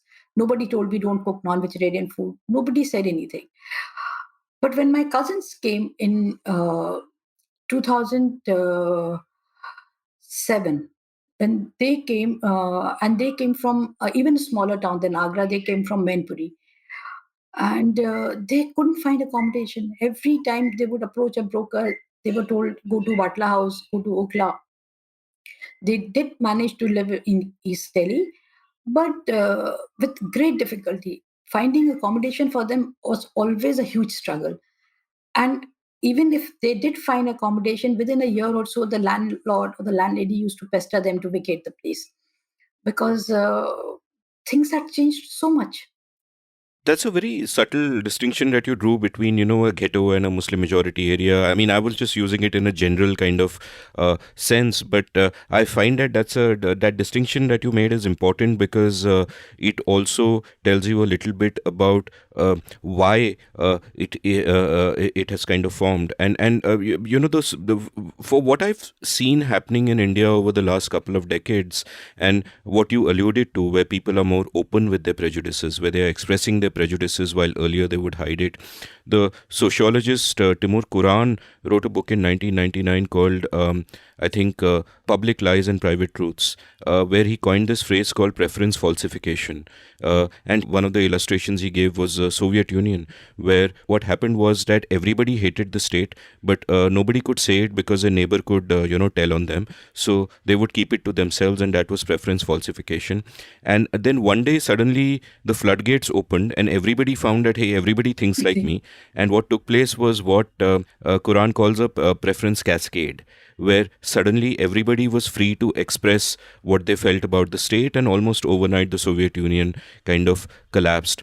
And there seems to be like one of the reasons I think Modi came to power and so strongly and took such a stronghold is that there has been a preference cascade now, is that many people were what I call closet bigots, that many people had these prejudices. They would not express it in polite society because, hey, you thought that it won't go down well and all of that. But then you reach this turning point where you realize that the majority thinks like you. It's okay. In fact, not only can you say these horrible things, but they will win you brownie points. Like you described, listening to that speech of BP Singhal, that's probably an early manifestation of that. But today, if you look at our politics, you don't need dog whistles anymore. People will openly say things which they could only have alluded to in the past. And as for what is happening in our cities, and of course in Mumbai, this is well documented. Various journalists over the years have done stories on how it's hard for Muslims or single people or women or whatever to rent kind of flats in Mumbai. So I have a sort of larger question that I've thought about in the past. I don't even know if it's a question or a lament, and it's really for all my listeners to comment on as much as for you, is that if you look at the level of an individual flat owner, right, she has a right to give her flat to whoever she wants. So she can say that I want people of my community only, or I want people who won't cook non-veg because, hey, it's my flat, I don't like it, and so on and so forth. And at an individual level, these individual decisions get made. But when we are a society with such prejudices, then the overall outcome can be really bad. The overall outcome can be this sort of cloistering of different communities in different areas, which actually exacerbates these prejudices. Because then, if you're a good vegetarian Hindu growing up in a middle class household, you're never encountering another Muslim because they don't live anywhere around you, and the prejudices deepen and they become worse. Now, this is not possible to police for, and I don't think the state should use coercion to sort of decide what people do with their individual flats. So it's a bunch of individuals making rational decisions, which leads to an absolutely horrible social outcome. And the only way out, therefore, to me, it would seem, is that you have to change it at the level of society where people feel differently about this. But right now, we are stuck in this very bad equilibrium where where we are in a vicious circle. There is distrust and hate on all sides. So I don't know the way out. So it's not a question. It's probably a lament. Do you have any thoughts on this? I had heard Kefi Azmi at one of the mushahiras. This was in the mid 90s. And he said that if every Muslim has 4 or 5 Hindu friends, and every Hindu has at least 1 or 2 Muslim friends, this whole communal problem will end. Because then you get to see one another, you get to grow up with one another and understand each other. This is why I earlier, when I was referring to my exposure to Hindi literature and Urdu literature, because I realized that this Ganga Jamni, that now has become a very bad word for a certain group of people, this was a living reality. It was not just limited to going to a festival to somebody's house. It was something which was very organic to you. You did not look at people by their religion. You saw them by as your neighbor, or you saw them as your business colleague, or as a partner, business partner, or a shop where you trust the shop owner and you always buy your groceries from him, or a vegetable vendor. So it was very natural kind of intermingling of communities without any thought about a person's religion. Religion was in a private space. Even the namaz, the azan, which now has started bothering people, uh, nobody ever thought it was bothering them. This 5 times a day call through a loudspeaker, it was very organic to a city. Nobody minded it, and nobody ever thought that it was impinging in their private or personal space. Or the jagrants, nobody thought anything about it. But now all of these have become irritants, and all of them have become irritants to a degree that people relate their old grievances linked to this, that, oh, we've been suffering this for years. But they did not suffer this. They did not even notice it. It was so much part of your life. So this is what is happening now. What you just said, that if you don't give your house, you don't get to see another Muslim. This is also true of Muslims. See, if you're forcing Muslims to live in a ghetto, then these Muslims, they do not see people from another community. So you are driven by your own prejudice, but you are in turn also helping another community develop their own prejudices. There are people in the Okla or area, or Batla House area, the Jamia area, who never encounter a non-Muslim at all in their lives. They they are born in that area, and they go to the local hospital there where the childbirth happens. They go to the local school there, then they go to the college or an institute or whatever there. If they can afford to go to the university, they go to the Jamia University. Or if they can't afford that, then they just get into the workforce in that area. So their exposure to anybody outside the community is minimal. So while you are trying to insulate yourself from the outsiders, you think they are dirty, or they are oppressors, or we have suffered for thousands of years because of them. But you are actually imperiling yourself even further, because instead of you trying to understand them and them trying to understand you, you are actually furthering this distance even more. So your prejudice is getting reinforced, but the other person's prejudice is also getting reinforced. And add to that other person's prejudice is also genuine grievance for not getting a fair chance, a genuine complaint that the law enforcement agencies are biased towards them. So these are or these should be matter of concern for any country, that you are dispossessing a huge chunk of your population. How can you even imagine that despite this dispossession, you can still develop, you can still grow, your GDP will grow? When such a huge chunk of your population is disaffected, it is not part of your mainstream, it is not contributing to your mainstream. This human resource is underemployed, it is not being harnessed for nation building. How do you even imagine that you can still manage to do well with this? In fact, if you're talking of human resources, not just the minority community, it's all women basically. The way women are like second class citizens in India and can't, reach their true potential. And, I had done sort of an episode with Aanchal Malhotra, a very moving episode on partition. And, one of the thoughts that came to us while we were in conversation there was this difference between the abstract and the concrete. That when we speak of all this hatred that is there within people, all this animosity towards the other, as it were, all of it is in an abstract realm. In the concrete realm, they can be perfectly good people, they can be friendly, they can be assimilative and all of that. But in an abstract realm, that's where all these concepts like nationalism and, Hindu purity and that sense of historical victimhood, though they have never been victims themselves, all of that comes into play.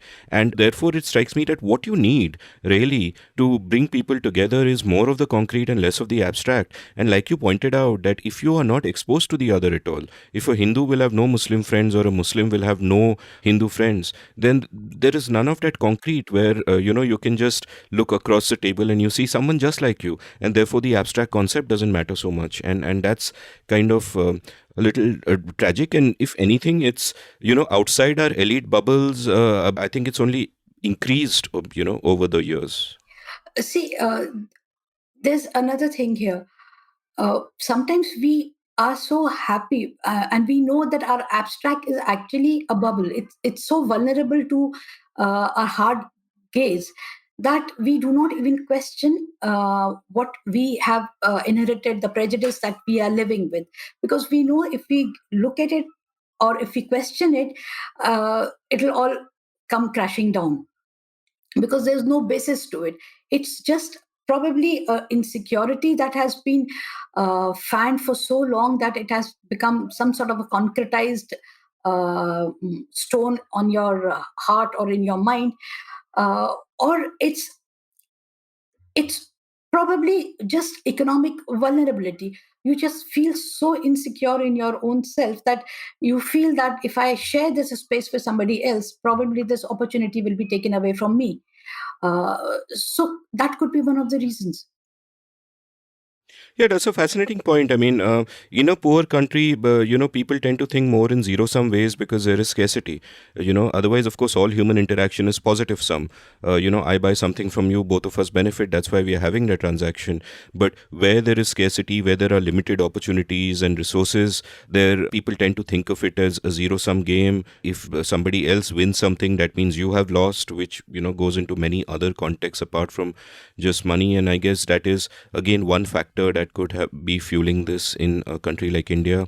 We'll take a quick commercial break now, and when we come back, we've spoken so far about sort of your personal impressions and your life and all of that over this period of time, but your book is also a fabulous book of scholarship. There's so much I learned about the history of Islam in India, though I'm fairly well read in history, but there were a lot of things which I hadn't known earlier, which I'd really love to get into. But let's take a quick commercial break, and after that we shall continue this conversation. Long before I was a podcaster, I was a writer. In fact, chances are that many of you first heard of me because of my blog India Uncut, which was active between 2003 and 2009 and became somewhat popular at the time. I love the freedom the form gave me, and I feel I was shaped by it in many ways.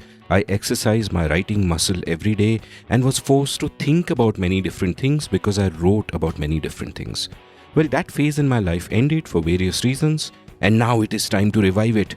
Only now I'm doing it through a newsletter. I have started the India Uncut newsletter at indiauncut.substack.com, where I will write regularly about whatever catches my fancy. I'll write about some of the themes I cover in this podcast and about much else. So please do head on over to indiauncut.substack.com and subscribe. It is free. Once you sign up, each new installment that I write will land up in your email inbox. You don't need to go anywhere. So subscribe now for free. The India Uncut newsletter at indiauncut.substack.com. Thank you.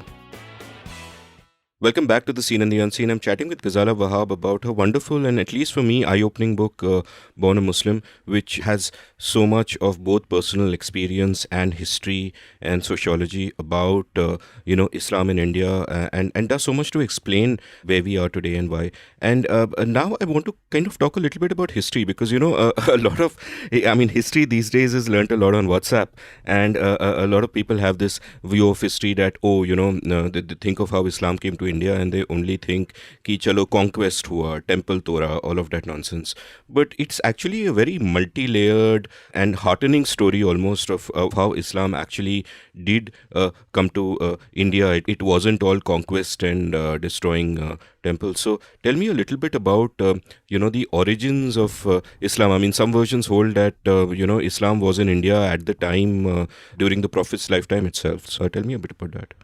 Uh, there was a communication between the Arabs and South Indian, the Malayali area, the Kerala region of India.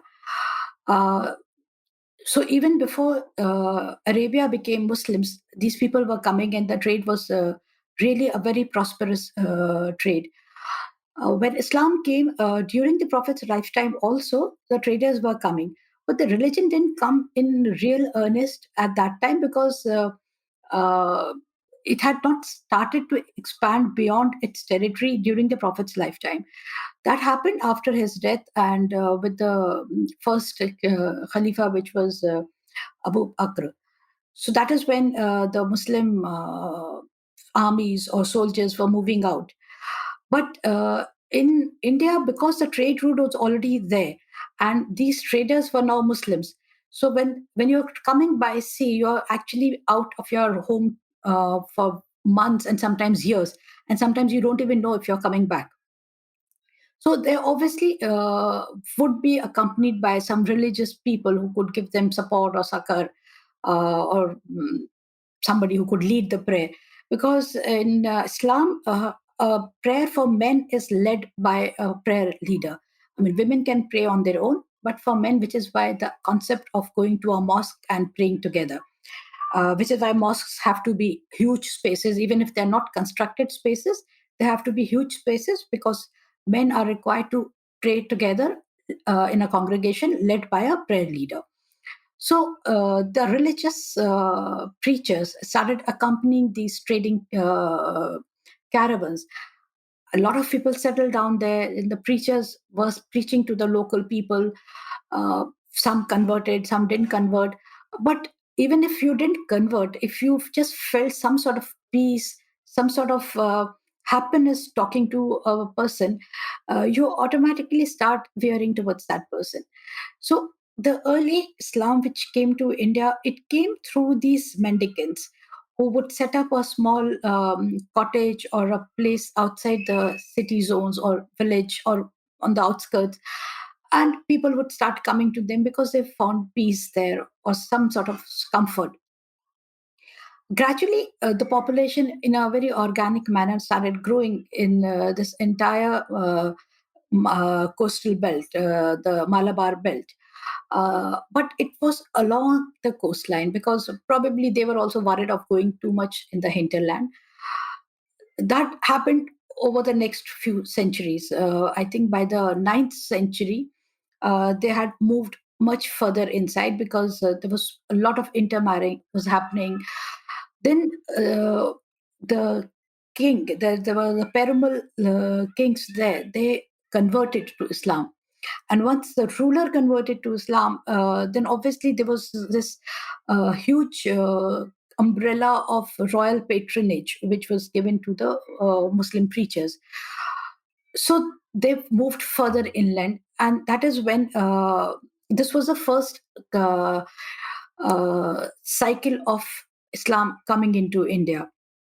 At the same time, there was another sea route, which was coming to Kutch. And this was also traders, businessmen who were coming there, working there. Some settled down there, some married local women. The first invader was Muhammad bin Qasim, who came. But if you read Tarachand's history of in medieval India, he says that he came because there was, and by this time, Islam had spread to Sri Lanka also. So there were some orphan Muslim who were there in Sri Lanka. Their parents had died, and there was like a group of orphans.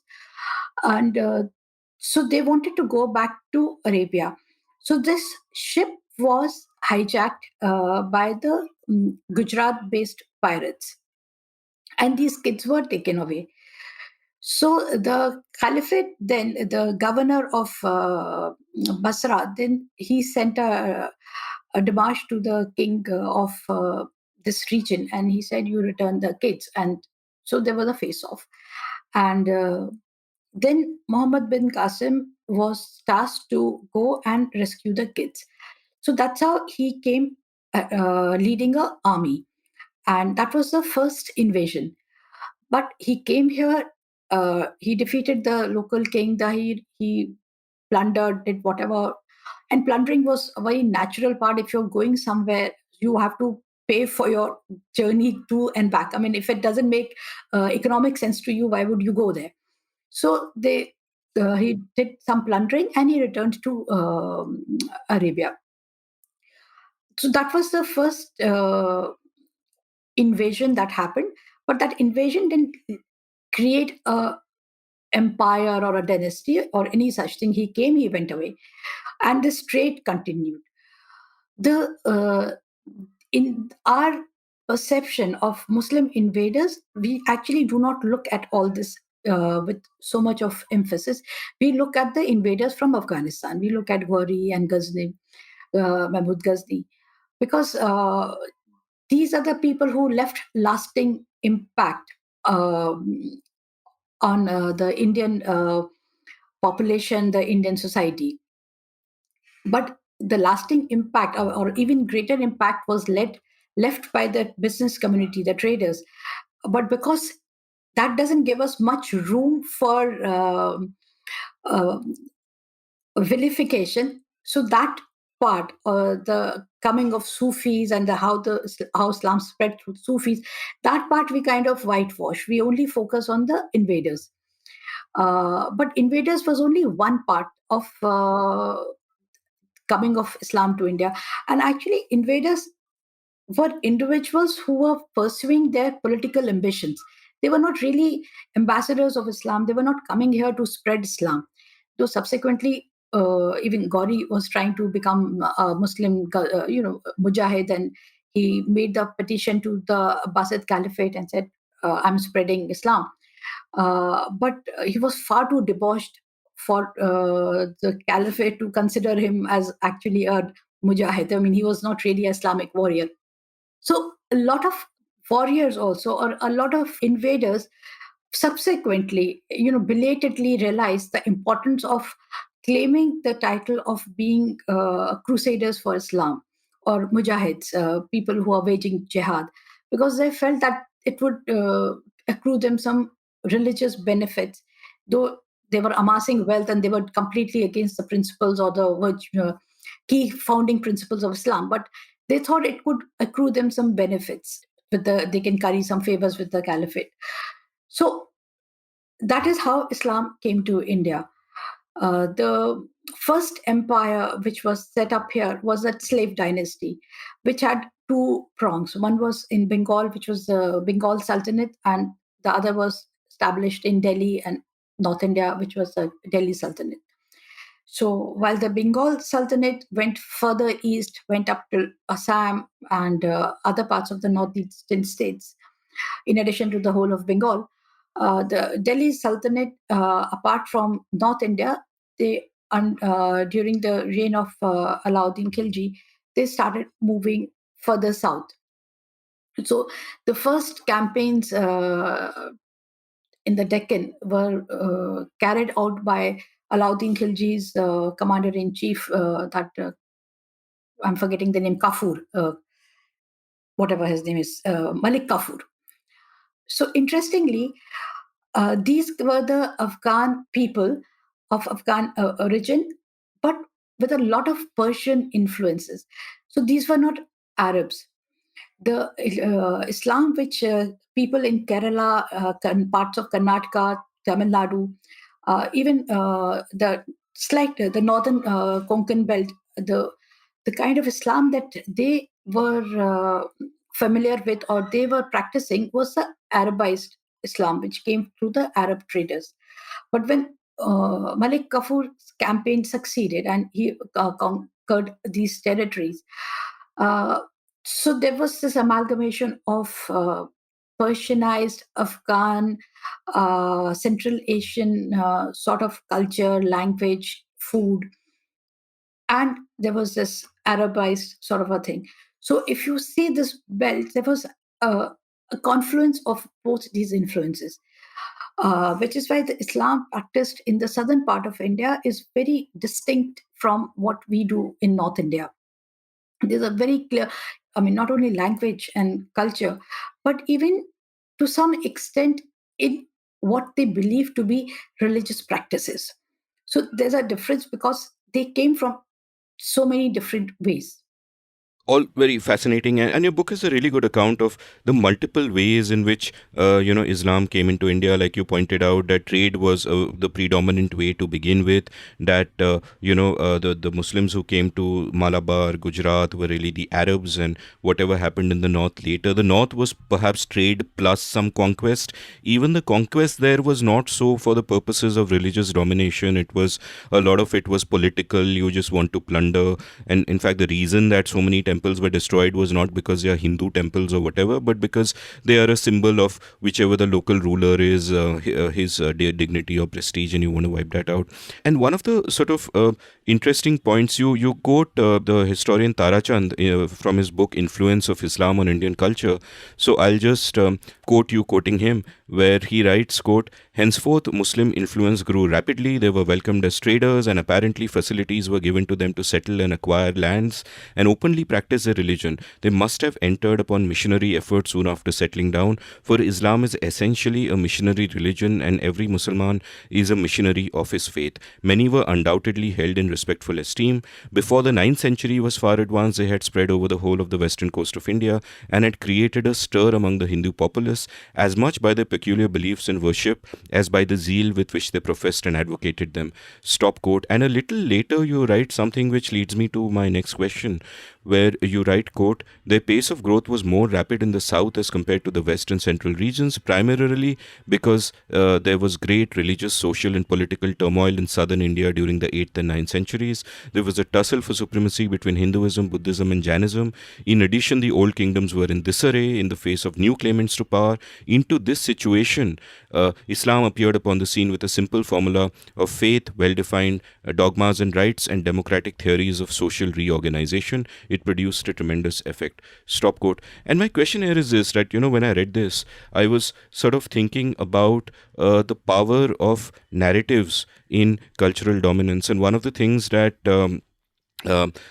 struck me here is that people are drawn to simple narratives. Complex narratives are too complex, as it were. They want simple explanations of the world. And it strikes me that Islam, what it would have provided with its certainties, with its linear strand of what happens where, and you don't have 100 gods and you don't have all of that, would have provided a simple narrative which you can immediately understand and internalize, as opposed to its competitors. And I say its competitors because, there is a school of thought that Hinduism is not some monolithic thing as we know it today. That was partly a construct of, when the British came, their early interlocutors were the upper caste Brahmins, and the upper caste Brahmins sold them this version of Hinduism as, the Varna system and the Manusmriti Hinduism basically, and they extrapolated that to the whole subcontinent. But actually there were many, many, many different traditions within Hinduism, and they would all have been very complicated and all of that. and Islam comes along, and one, you are supposed to be zealous about spreading the faith, and two, you've got a really simple narrative. Like one of my, and I'm not making a value judgment on simple narratives one way or the other. They are necessary. Sometimes they are good, sometimes they are misleading. Like I once speculated that one of the reasons Trump won in 2016 was he had a simple narrative. It was wrong, but it was simple. And sometimes that's an important thing. And perhaps you could argue the dispensation in power in India has a simple narrative as well. It's wrong but simple. It doesn't embrace the complexities. Do you think there's something to that? I agree. Islam had a very simple narrative. Added to that simple narrative was a very laid down, structured form of practicing of religion. So there were 5 pillars, very easy to remember. One was the kalma, which just 2 lines that you memorize it, and the kalma itself is proclamation of your religion. That okay, I am a Muslim now. So even today, if a person has to convert to Islam, all he has to do is recite the kalma, and you are converted. There is no ritual happening. There is no process of becoming a Muslim. It's as simple as reciting of a kalma. Then you have prayers 5 times a day. Again, very simple, and the prayer times are fixed. The first prayer is at before dawn. Then there's just before the noon hour, that zawal period. Then you have pre-dusk. Then you have dusk, and you have night prayer. Very simple, laid down prayer time. Then similarly, Ramzan. You have a month in a year where you fast from dawn to dusk. Very simple, no complication. And Hajj, if you are able bodied, if you're financially solvent, you can do it, you go for Hajj. And the most important is zakat. Now, again, zakat is such a noble thing to do that anybody would really believe, and rightly so, that a good part of your faith is helping others. So now there's an integral to faith that you have to help others. It's not a choice. You're not. It's not left to an individual's judgment. So these were the 5 pillars. Now, over the years, what has happened? You have Islamic jurisprudence, you have this law, that law, all that has later addition. But when you're appealing to a non-Muslim, these are the 5 pillars. Very simple, systematic way of becoming a Muslim. And if you see this, it's not even very complicated to practice. I mean, now hardline Muslim ulamas would insist that you do prayer in a particular way, you have to bend in a particular way. But traditionally, nobody interrupted in the way you practice your religion. The biggest factor in favor of Islam at that point, which would have appeared to people who were converting then, was lack of clergy, absence of clergy. There was no religious leader that you had to kowtow to. There was nobody who would tell you with authority or impose upon you his or her writ that this is how you have to do it.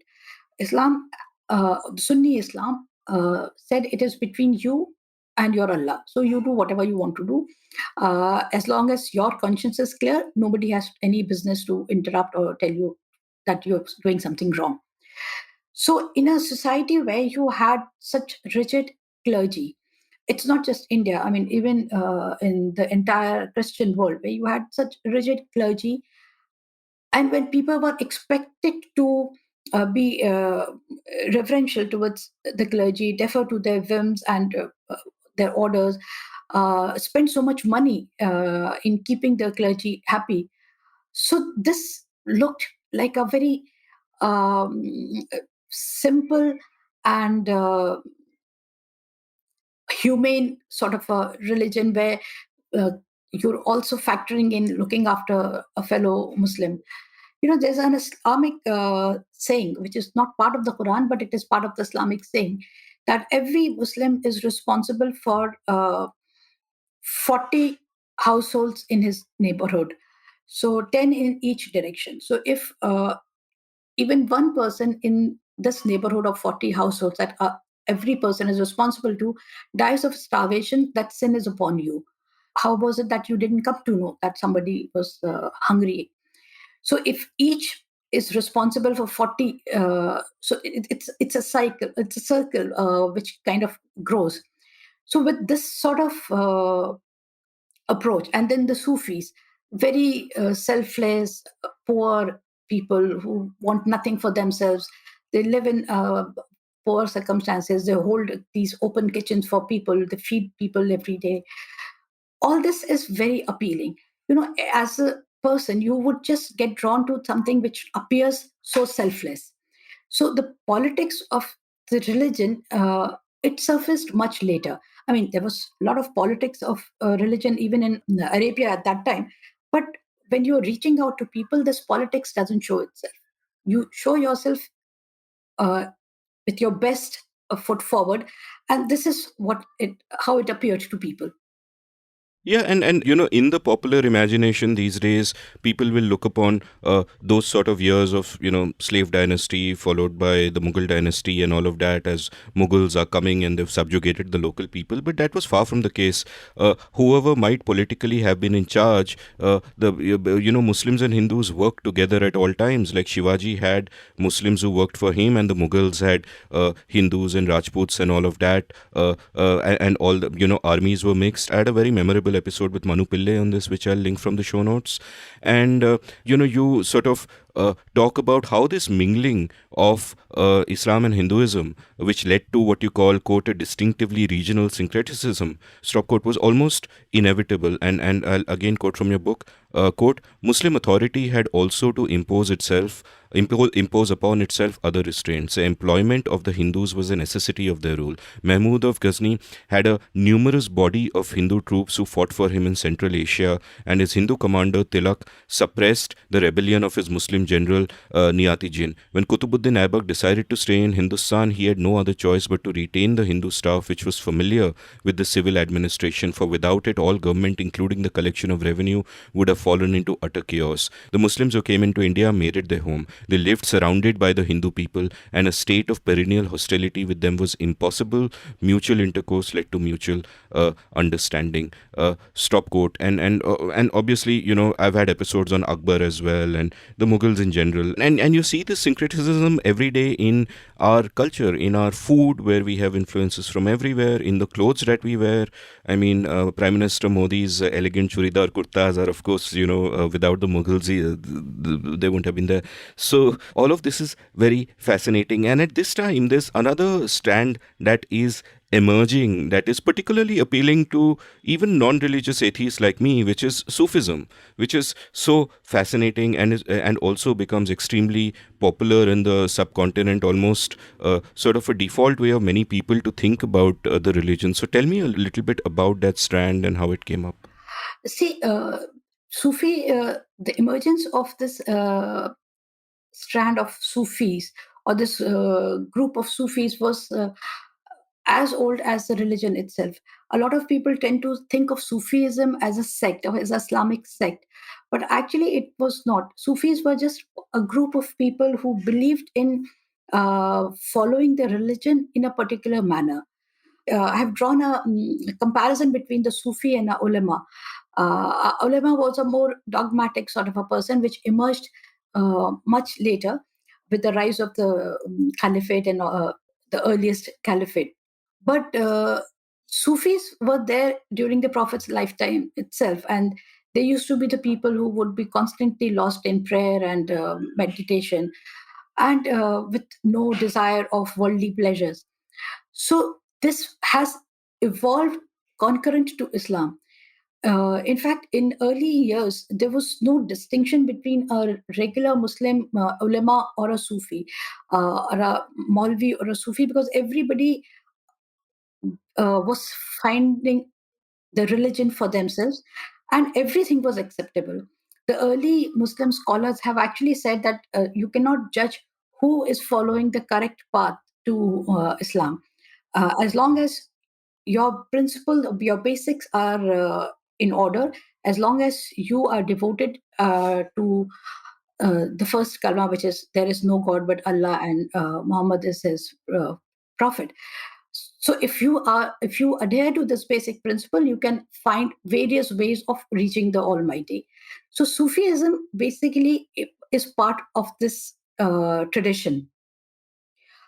When this in South Arabia, after there was this preponderance of Sufis, and they had established their khanqahs, and they were challenging the ulemas, these hardcore so-called Islamic elite of learned people who had memorized the Quran by heart, who were working on Islamic laws, who were codifying Islamic laws. Uh, that was the time when they realized that more and more people were drifting to the Sufis because they found the Sufis more approachable as opposed to the ulema. Ulema would be this learned person, and obviously, if you think you are learned and you know better, a certain degree of arrogance comes, and then this expectation of subservience comes into you. So, as opposed to these, the Sufis were very simple people. So, a lot of people would still veer towards the Sufis instead of coming to the ulema for their problems. So that was the time when they started vilifying the Sufis, started calling them names, saying they're un-Islamic, they are actually outside the pale of Islam, and the vilification started happening. So once they were pushed out of Saudi Arabia, not Saudi, I keep saying Saudi Arabia, Arabia, there was no Saudi then. Yeah. Once they were pushed out, so then they moved into territories like Persia, they moved into Turkey and subsequent Central Asia and India. That is how it came in India. And at one point, I am forgetting, I have mentioned it in the book, there was something like 10 to 12 various Sufi orders in various parts of the country. In fact, one very interesting Sufi order was in Kashmir, which was, a mix of the Shivites and the Muslims. So, and they worked with both, and both the Hindus and the Muslims were devoted to this Sufi order. But the most popular Sufi order in India has been the Chishtiya order, which was started by Muinuddin Chishti in Ajmer. And despite the fact that Muslims, a lot of Muslims, hardliners, the conservative ulema vilified them, they called them names and said they are not Islamic at all. And the whole practice of Sufism is against Islam because it encourages idol worship. Because when you're going to a Sufi's mazar, it is considered that you are worshipping the mazar, which is not correct. It's a wrong interpretation of what people do there.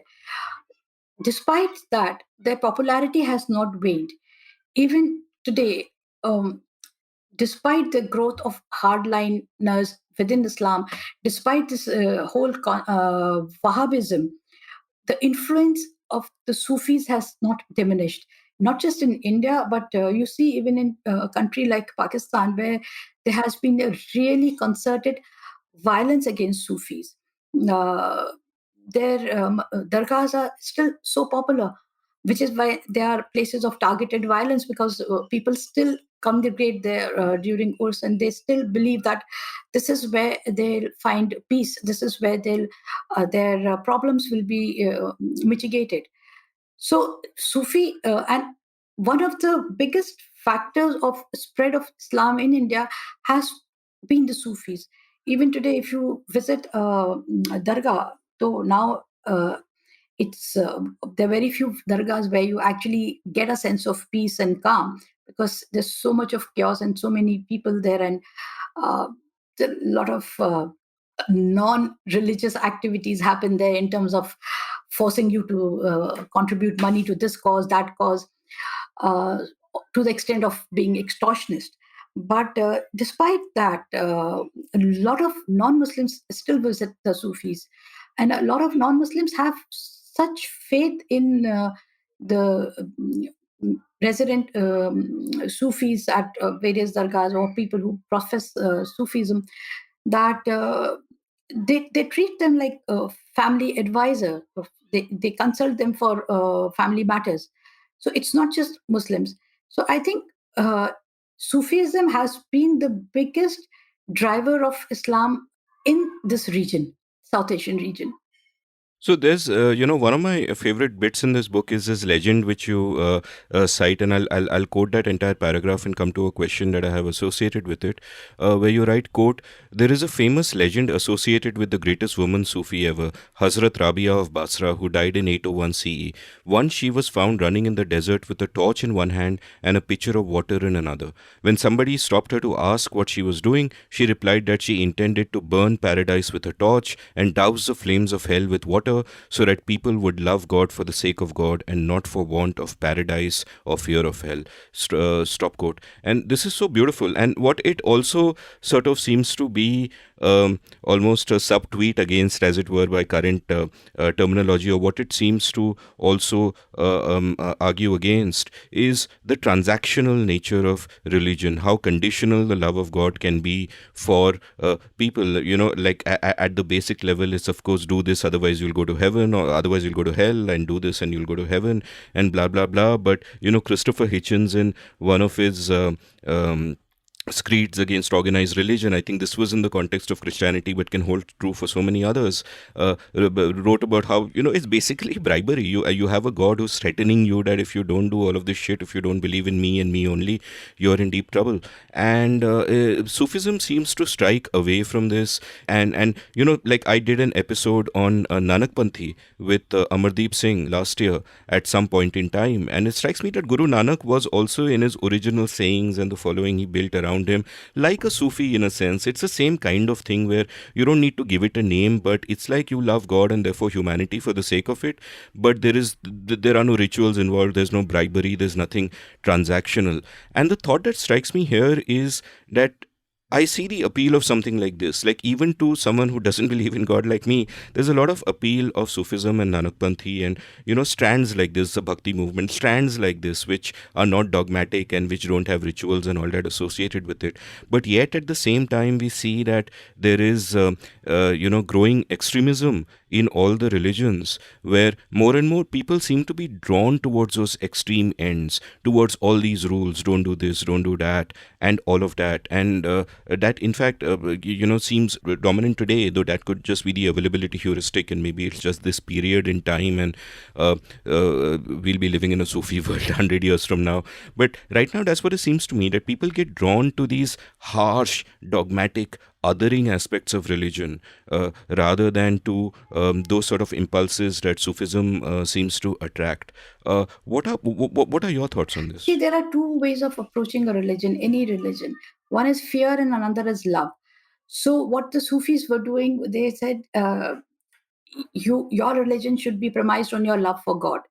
What the ulamas or what the dogmatics were doing, that it should be based, or it should be premised on fear, which is why you hear even among Muslims ki खुदा का खौफ करो, and खौफ करो का यही है कि आप जो भी काम कर रहे हैं आप डर के कर रहे हैं.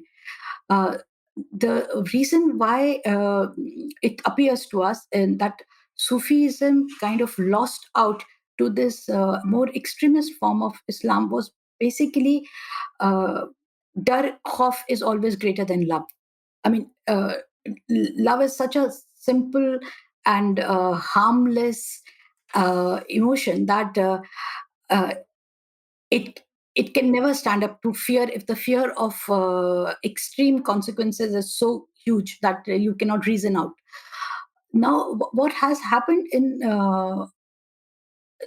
amongst the Muslims, apart from this fear of God, once the codification of Islamic laws was happening, once the sayings or habits of the Prophet were being written down as hadiths or treaties, the documents of his life was being written down in black and white, people started to treat all of this as at par with religion itself. That these are the things which are ordained by God, and we have to believe into this. Because eventually, as I said, politics also gets into religion. Basically, religion, in my opinion, is a amalgamation of a number of things. It's faith, it's culture, it's history, it's your family traditions, it's your fear, it's your superstition, and it's politics. So faith alone cannot make a religion. So Islam was probably faith, or what Prophet Muhammad was saying was a very simple, simplistic faith, which I had mentioned earlier, and which is what appealed to a lot of people.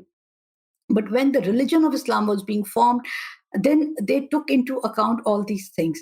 And then political power or political control over people was very, very essential, which is why you see the rules, the regulations like blasphemy came about. Uh, Now, Islam or Quran has absolutely nothing to say about blasphemy. I mean, you can say whatever you want. Ideally, you should not. I mean, it's bad behavior that you are calling somebody names, but it was not punishable. There was no offense in this. But when the politics became part of religion, because when the Muslim empire was being built, the first was the first caliphate. I'm forgetting the name now, and the second the Abbasid. So when these caliphates came, and they realized that they are now an empire. They have their armies marching all over the world. I mean, they're right there at the doorstep of Spain on one side, and they're here in Central Asia on the other. So the political power had to come from only fear. I mean, you have to control the people through fear. That then love cannot work. You cannot ask a huge mass of people to follow you because they should love you. So that is how the ulemas, the dogmatic ulemas, were cultivated, encouraged, because they helped the political power, they helped the rulers to enforce their writ. And the more rigid you become, the more power you feel, because then you're restricting individual's agency over his or her life. You keep telling him that this is wrong and you'll rot in hell, this is wrong, you'll be burnt in hell. So when you are playing on a person's insecurities to this extent, you tend to then look for ways which will guarantee you at least some place in some corner of paradise. So this whole idea of your own agency, your whole own individual approach to religion was unacceptable, because even one person saying that I do not agree with you and I will do what I wish to do is disruptive. It just disrupts your whole setup that you have built of power, of religious power, political power, all enmeshed together. So this is something which uh, was absolutely unacceptable. And progressively, as more and more Muslim rulers came, they took away the agency of individuals further from them, which is why there was a time when even secular education was frowned upon, because they realized that if you are exposed to education, if you are exposed to different ideas, you may start thinking for your own. And which is why then the Seljuk dynasty came, and they said, no, we've established this group of madrasas. The whole idea was that religious education is enough. When the Quran says that education learning is important, it means that only Islamic learning, religious learning is important. You need not learn anything else. So the cascading effect of this has been that a lot of Muslims felt that for them, learning about Islam is enough to see through this life. They need not learn anything else. If you're not exposing your mind to new ideas, if you're not challenging yourself, then obviously it leads to some sort of a intellectual atrophy. Your capacity to think generation on generation reduces, because you're not using your brain, you're not using your intellect.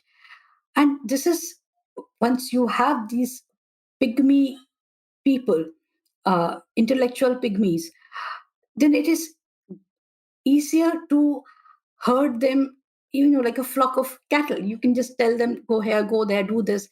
And that is where your whole idea of Islamic exclusivism, Islamic extremism, I'm not talking of violence, I'm just talking of extremism in the sense that you feel that you're superior, you're different from others, you feel that you have to be even more dogmatic. I mean, it is not enough you're praying 5 times a day. Now you also need to do extra prayers, you also need to do penance prayer It is not enough that you're fasting 30 days in a month.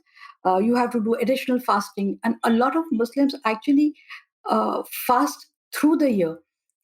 Every week or every fortnight, there's some fast or the other, because the five basic principles are no longer enough. They need more and more rigidity in their faith to feel that they are better and closer to heaven than others.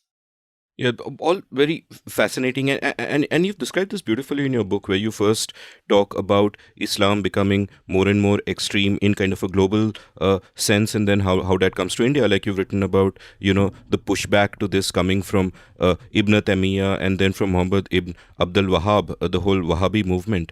And you quoted from this book called The Two Faces of Islam by Stephen Schwartz, and you write, quote, Abdul Wahhab said Schwartz made no secret of his opinion that all Muslims had fallen into unbelief, and that if they did not follow him, they should all be killed, their wives and daughters violated, and their possessions confiscated. Shias, Sufis, and other Muslims he judged unorthodox were to be exterminated. Above all, Wahhab and his followers despised music, which they viewed as an incitement to forgetfulness of God and to sin. Many Sufis, by contrast, used music as a means to heighten consciousness of God.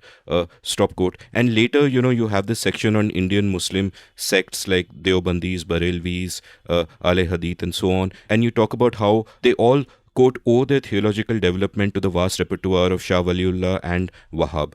Stop quote. And it seems to me to be like two sort of parallel strands which are happening here. One is that all of these sects which you describe, of course, come from Wahhabism, and they have this exclusionary view, and therefore, you will have the mullahs around having these extreme views, which kind of feeds into the vicious circle.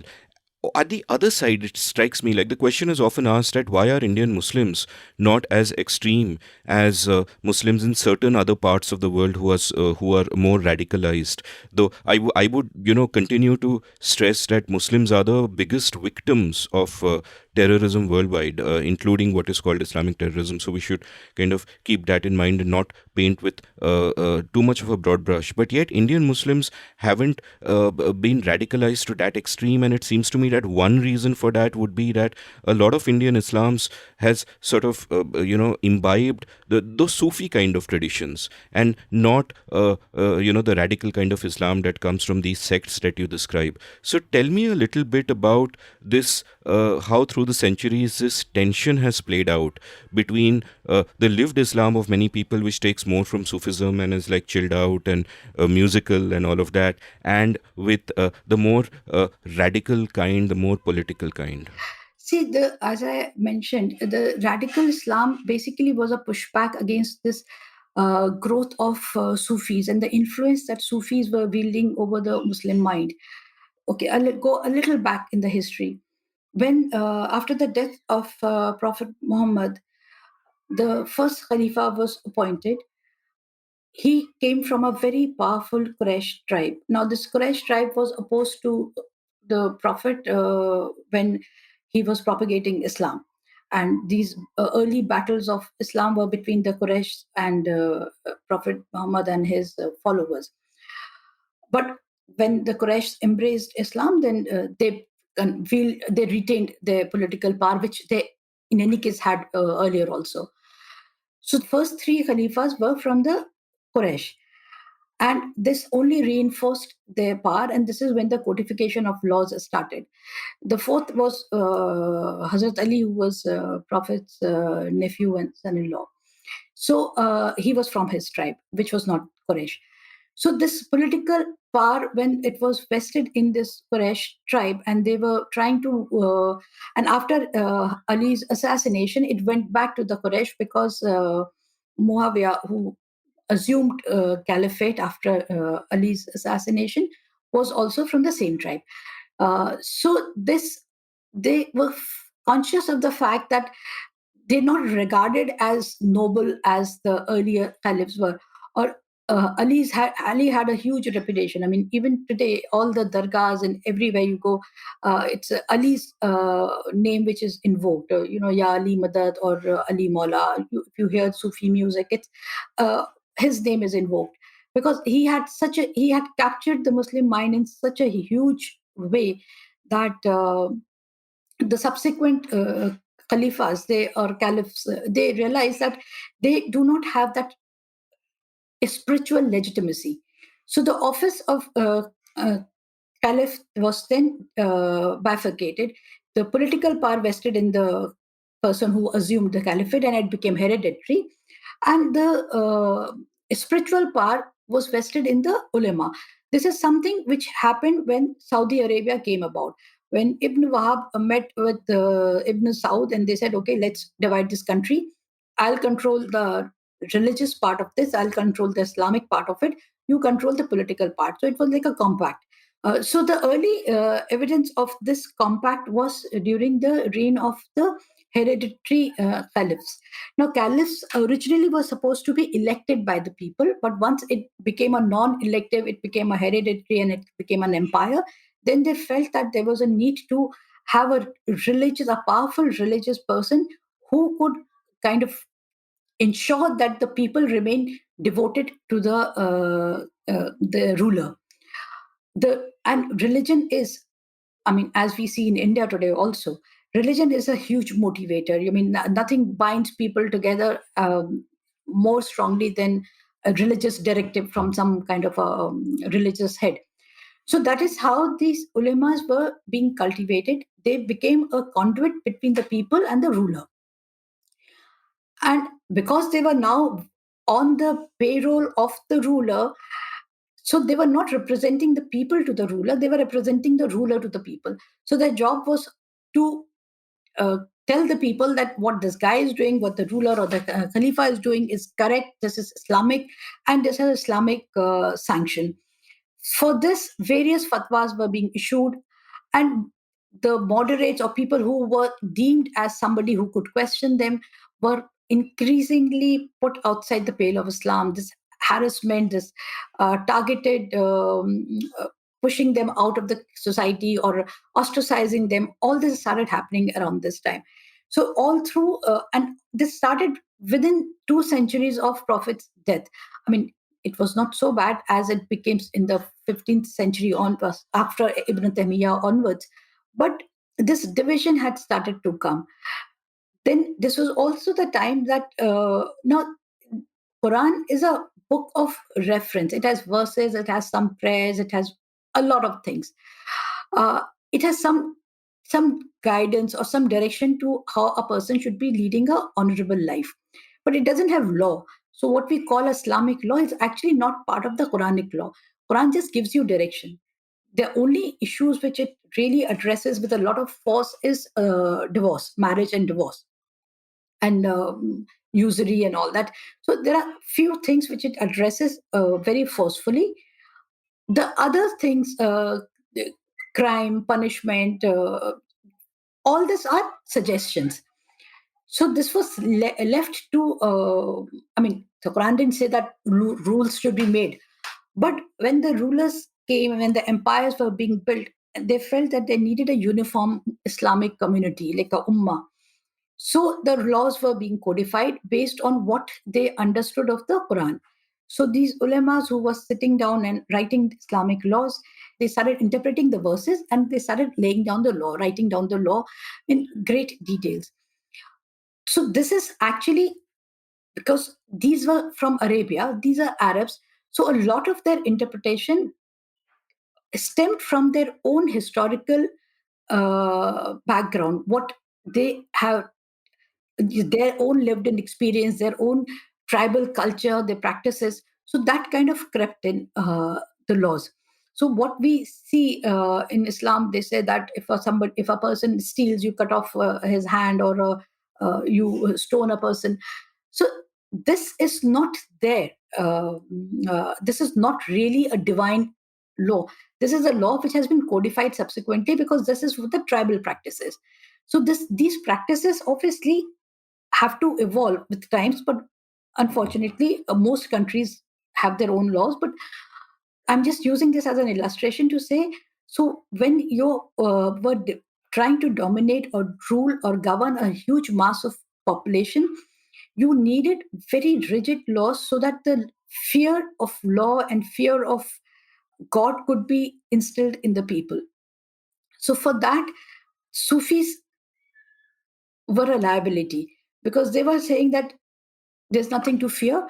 If you've done no harm will come to you. So that is how this whole tradition with, of Sufism veering away from the classical or dogmatic Islam started happening. This cleavage kind of widened and widened.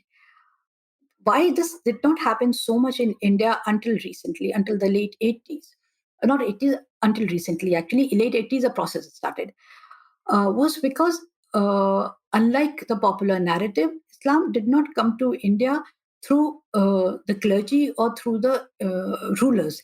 It came through largely traders whose interest was very small time business, just wanted to live their life and earn a living and be happy, or Sufis. So our Islam that we imbibed here, and Sufis also ensured that a lot of local traditions were married into the Islamic practices, which is why in India you find a very, not just India, if you go to Indonesia also, it's a very rooted, geographically rooted kind of a religion. You have not completely alienated yourself from your geography, from the customs, traditions of your ancestors. So it's a very nice, balanced amalgamation of history, faith, culture, and what you think today is pragmatism. So that is probably one of the reasons why uh, Indian Muslims had no reason to get radicalized to the extent as you see in certain parts of the Middle East and North Africa. Unfortunately, in the 80s, when a lot of Muslims started going to the Gulf for job. And see, this is again, I'm coming back to the thing, my earlier point, that if you are pushing a group of people, a large mass of people out of the mainstream because of your own prejudice, then they have to find some ways of surviving. So, because of this, prejudice was okay, not so vocal then, but discrimination was still there. So, a lot of Muslims who were not getting jobs in the mainstream, who were not finding employment at par with their educational levels, uh, they started looking for opportunities abroad, and the big opportunities opened with the discovery of oil, with the discovery in the Middle East, and a lot of Muslims started going there. So these people, when they were exposed to that sort of religious practices, and in a sharp contrast to their very laid back, amorphous sort of a belief that you do whatever you do, they realized that very clear cut principles of Islam, very clear cut formula that you must do this, you must do that. And anything which is made harder, it looks more real. I mean, unless religion is hard to follow, what is the point of following it? So these people, when they came back, they brought that sort of rigidity with them. So that is how you find a lot of Muslims now not being content with the Islam they have been following, and they want to follow a more Arabized form of Islam. And but thankfully, even this has not led to radicalization, for the simple reason their roots of the local elements are too strong for them to really veer off track completely. So let's again now go back to history before we come to the current day. The one sort of the TIL, the thing I had absolutely no idea of, the one thing I learned from your book was the importance of 1857. Like, of course, we know the importance of the 1857 rebellion in terms of what it did for the freedom movement and colonialism in India and all of that. But it was also a big factor, sort of the later Hindu-Muslim divides that happened. The British played a role in that. 1857 had so much of a wider resonance that I had not known anything about that. So tell me about that. Why was 1857 so important, even in sort of this particular context? See, 1857, though a lot of people had risen against the British power, they did it under the Mughal emperor. Now, the Muslims felt that this will restore the Muslim power back in India. If you recall, was the period where Muslim power or the Mughal empire was actually only notional. I mean, Bahadur Shah Zafar had no writ outside his own fort. the Marathas were controlling large tracts. I mean, even before the British, it was already empire on its last leg. So a lot of Muslims thought that this would restore the Muslim power. Now, power is associated with glory. It's associated with influence and a lot of things. So they were fighting the British for that. They were fighting the British to reclaim their lost power, lost glory. The non-Muslims, the Hindus, were fighting to throw the British out or their own grievances against them because of various policies of usurping territories like Jhansi and other places. So they had different motives. But once this war was given a color of jihad, and which is understandable because jihad, religion, as I said, is a huge motivator.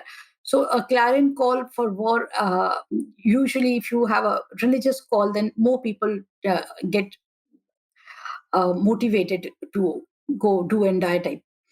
So when this happened, a lot of Hindus, especially the business community of Delhi, the rich money lender community, uh, the traders of Delhi, which were all Hindus, they were chary of what was happening. And a lot of them had started thinking, okay, that is, let this bloodletting happen between the Muslims and the British, and we'll see which side wins, and then we'll take our sides. I will reveal our cards then.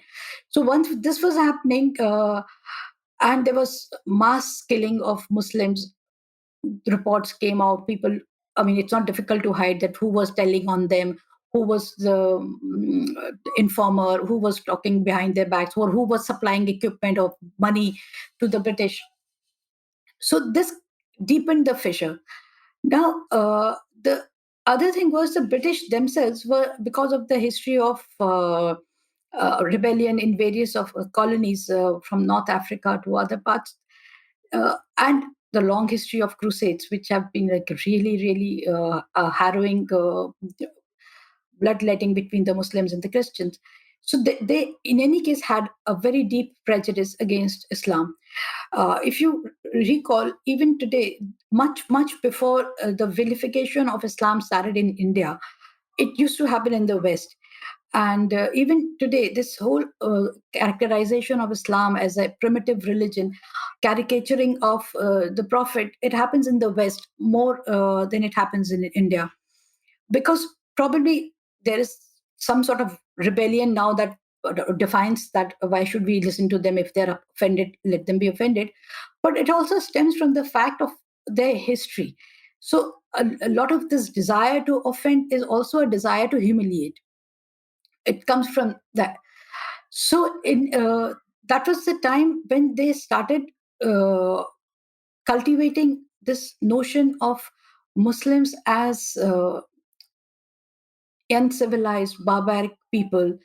This whole idea or this whole narrative of victimhood was cultivated by them and imbibed by the Hindus who suddenly thought, who found themselves that Muslims are no longer the rulers.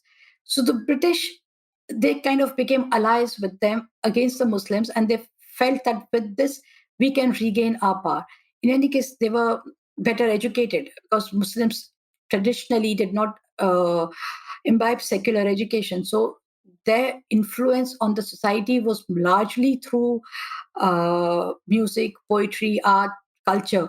It was not through education.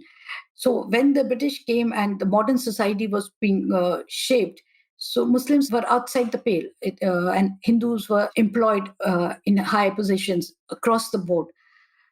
So that further created the fissures and facilitated this narrative, Hindu narrative of victimhood, of centuries of victimhood to grow and develop. And there was no counter to this narrative because the intellectual capacity of the Muslims was so weak, despite the fact that the Mughal courts had historians, they had writers, but all that was in the past. By the by the early 19th century, uh, they were actually very badly off intellectually, financially. Uh, the only thing they had was culture. But how far could culture go? Yeah, no, it's like, just to kind of sum it up, and you can tell me if I'm processing it correctly. The 1857 revolt was interesting because, number one, radical Muslims saw it as a chance to appropriate the struggle and sort of go at the forefront. It was fought under the banner of the Mughal emperor, so to say. So, Muslims came along, and the British seized this. This was a great opportunity to divide and rule. You've spoken about how they fanned the narrative of Hindu victimhood, which again has a colonial beginning in a sense, as far as narratives go, or at least colonial propulsion at this point. And you're right, as far as the ordinary Muslims are concerned, you're right, quote, the Muslims felt let down by their leaders, cheated by their Hindu neighbors, and disillusioned by their faith. They had believed the ulema who told them that, as in the historic Battle of Badr, Allah would intervene to ensure their victory. And so, as a defeated people tend to do, they became dependent and inward looking. And then you write about how, quote, the ulema were quick to turn this to their advantage. They claimed that while the Muslims' cause was just, their faith was weak. Hence, a faith needed to be strengthened. Stop quote. And you write about how all these sort of sects inspired, these Sunni Muslim sects inspired by Wahhabism, like the Deobandis and Barelvis, were a consequence of, grew in power at this point. And you write, as a result, ordinary Muslims started shrinking away from the national mainstream, increasingly identifying with the idea of the global ummah. Besides this development, one of the effects of the 1857 revolt was the erosion of the economic and educational foundations of the Muslims. Stop quote. And this, of course, has a cascading effect. One of the prominent Muslim leaders we remember in our history from that period is, of course, Syed Ahmad Khan, who started the Aligarh Muslim University later and all of that. But you point out that how he was almost a minority figure within his community, in the sense that people just turned away from that kind of secular education. They turned away from modernity, and that is sort of a trend that has continued ever since in India. Tell me a little bit more about that. And also, my other sort of related question is that what then seems to happen at this point, or what at least comes into stark relief at this point, is the dual notion of the ummah on one hand and the nation on the one hand, where you can ask, where does a Muslim belong? If I am a Muslim, am I an Indian, or do I belong to the larger Muslim ummah, and am I looking to sort of the caliphate for my source of identity? So this is also a tension that's sort of playing out in all of these years and has a consequence on our politics as well. So tell me a little bit about these different kinds of tensions. One, Muslims turning away from the mainstream, almost sort of in an intellectual sense, ghettoizing themselves, as it were, and then these growing conflicts between ummah and nation. I'll answer the second one first. See, this is a misconcept, and again, a part of the vilification which started with the British in and around the 1857 revolt.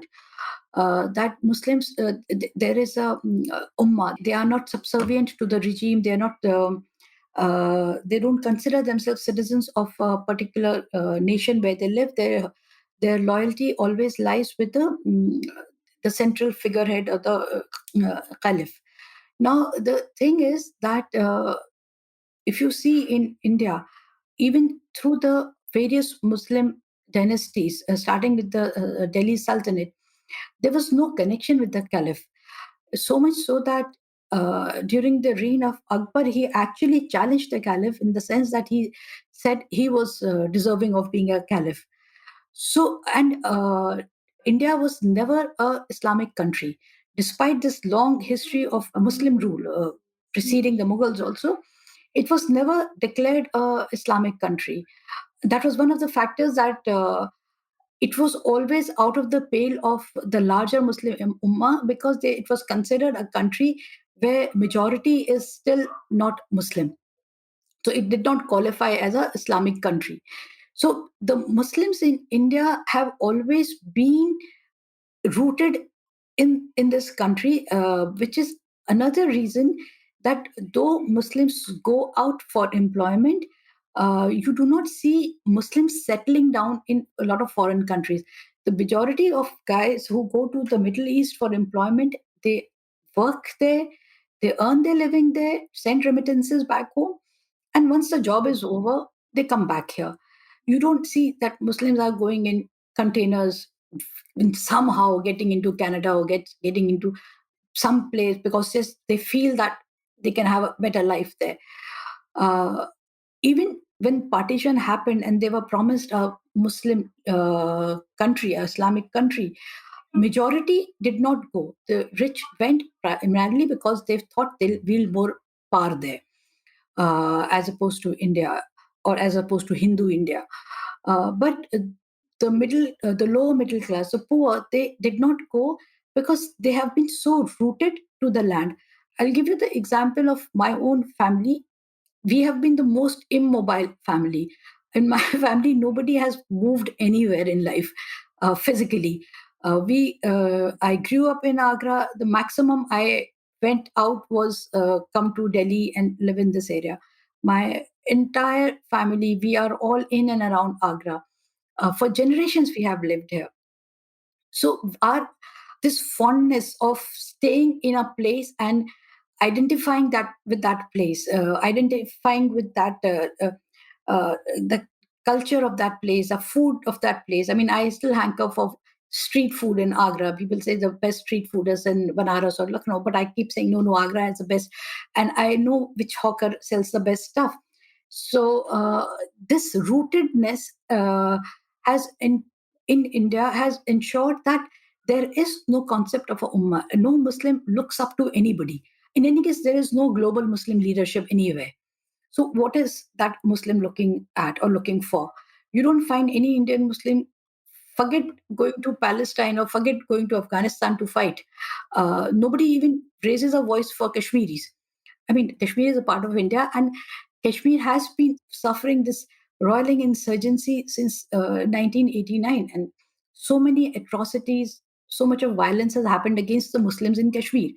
But you don't find mainstream Muslim in any other part of India empathizing with them or raising their voice in their favor. So this Muslim Brotherhood is actually a concept which has been fanned by vested interests from time to time to just question their loyalty to the country of residence or their country, their nation, because it also helps you build a narrative of that they cannot be trusted, that they are fifth columnists, their loyalty doesn't lie here. As Golwarkar had said, that ghar ke bahar wale. So it fans that, it fuels this narrative, which is why everybody from time to time talks of the Muslim Ummah. There is no Muslim Ummah. I mean, each Muslim from different countries are very distinct from another Muslim. Uh, um, Japanese, well, not Japanese, an extreme example, but a European Muslim who's not a migrant, who's not gone from North Africa, who's a European because he was converted while being in Europe, is very different from a Sri Lankan Muslim or a Bengali Muslim. Similarly, a Bengali is very, very different from a Tamil Muslim. So they, wherever they are extremely rooted in their geography, in their history, and in the traditions of that particular place. Even in terms of costume, Muslims from Bengal would be wearing a sari in a particular fashion, and Muslims in Tamil Nadu would be wearing in a particular fashion. But a Punjabi Muslim will not be wearing a sari, like a Punjabi Hindu wouldn't wear a sari. So this is a second part. I'll come to the Yeah, I'll respond to this quickly. Where I completely agree with you as far as about Muslims here, or in fact anywhere else for that matter, being rooted in their local circumstances and all that. I completely buy that, which is why Savarkar was playing such a devious game in his toxic book Hindutva, where he spoke about how the only Indians are those whose motherland, whose place of origin and place of worship is India, and he said Muslims aren't because they owe their allegiance to Mecca, which was not true at all at a social level, but nevertheless, there was a political strand, and I'm specifying political as opposed to social or cultural.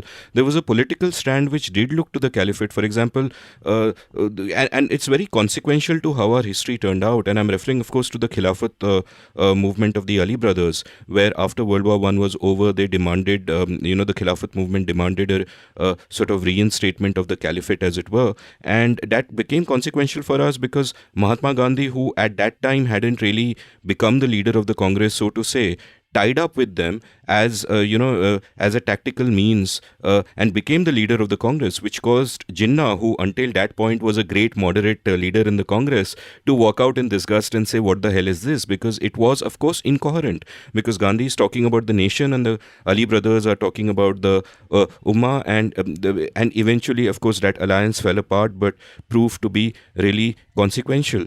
And I totally agree with you from my limited experience in readings, of course, that.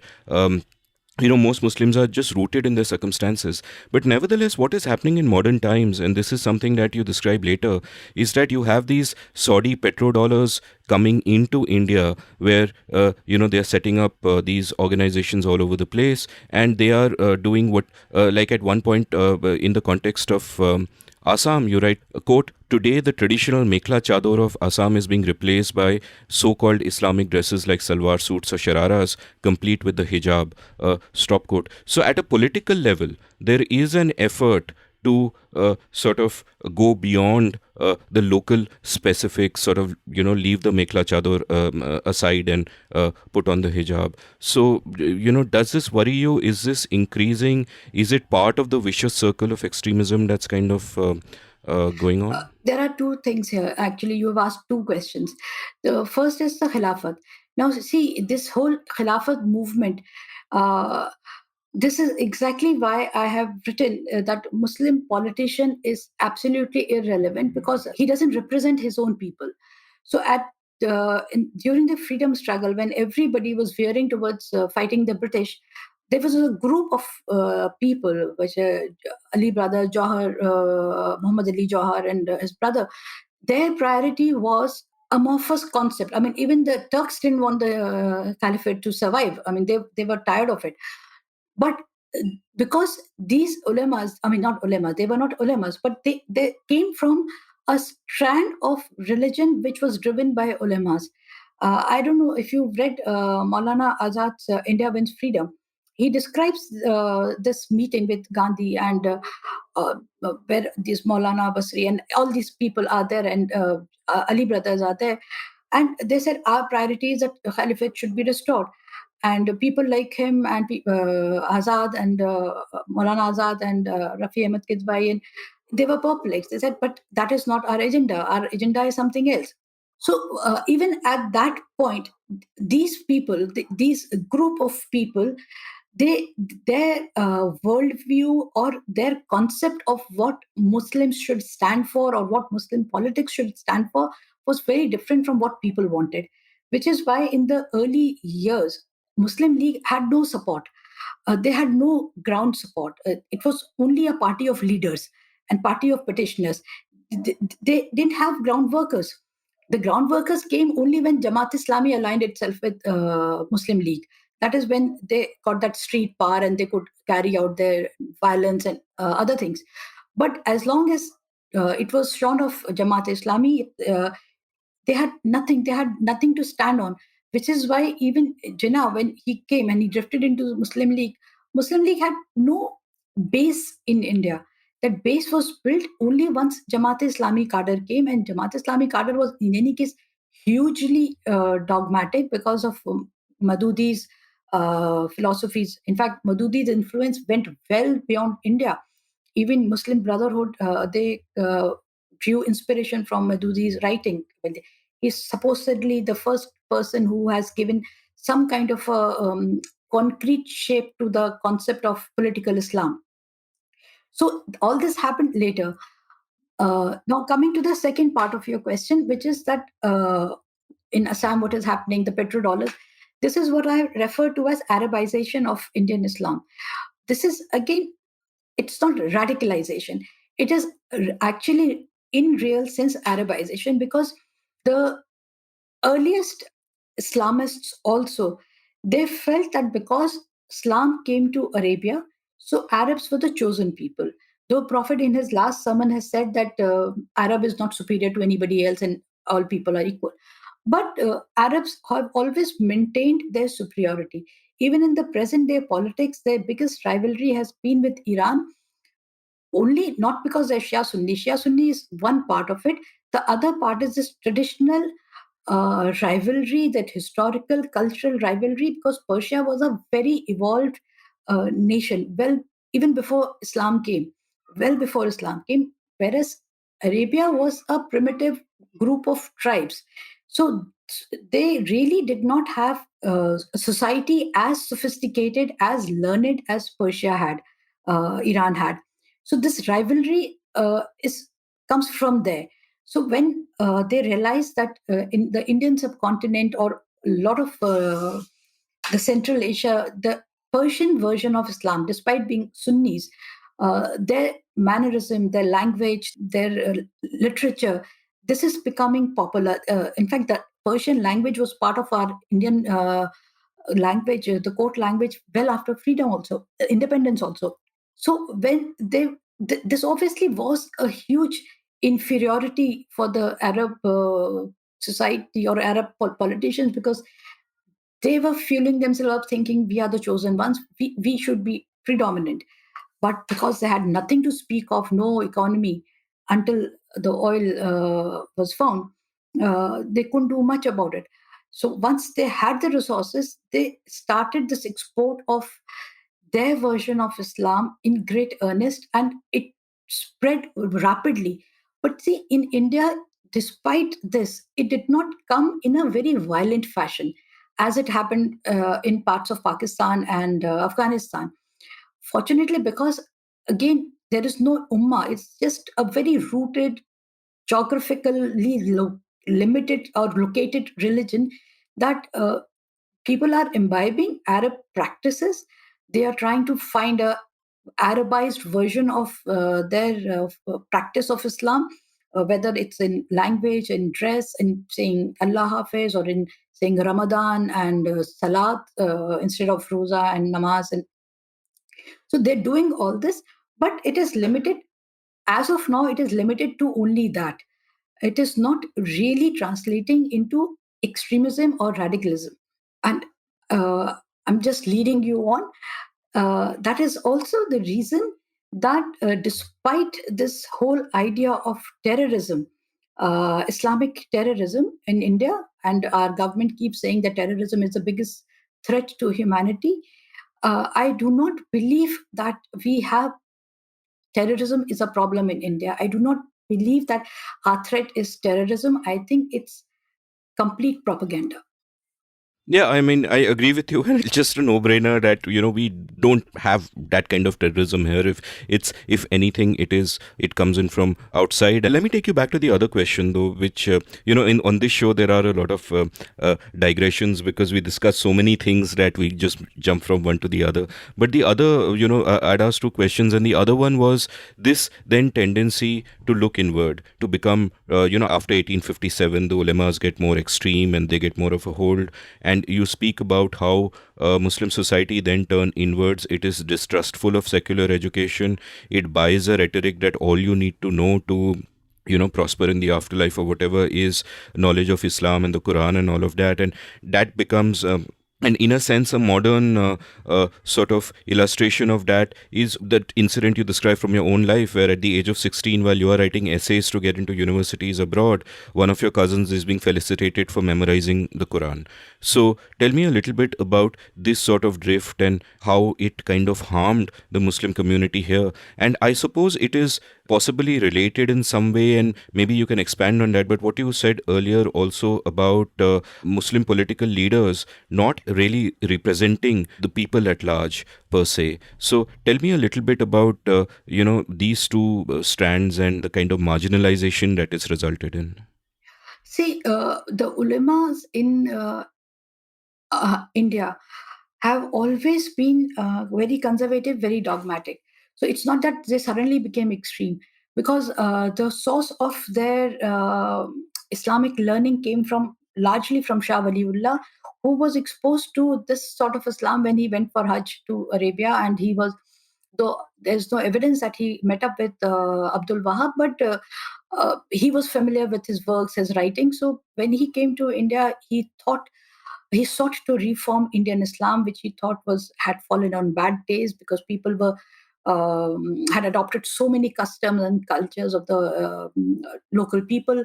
So when the Indian ulama class developed, it grew out of he ran the very successful and very prestigious madrasa in Delhi, that Madrasa Rahimia.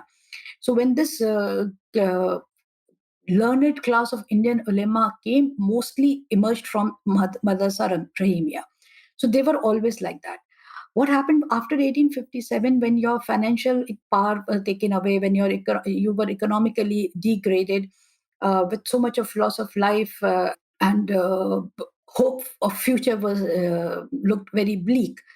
So like all disillusioned, all weak, all disheartened people, they try and turn to religion, and they try to turn more and more to dogmatic and religion, because it's not only comforting, it kind of takes away your attention away from your present misery, because it just promises you great things which will happen to you in the future.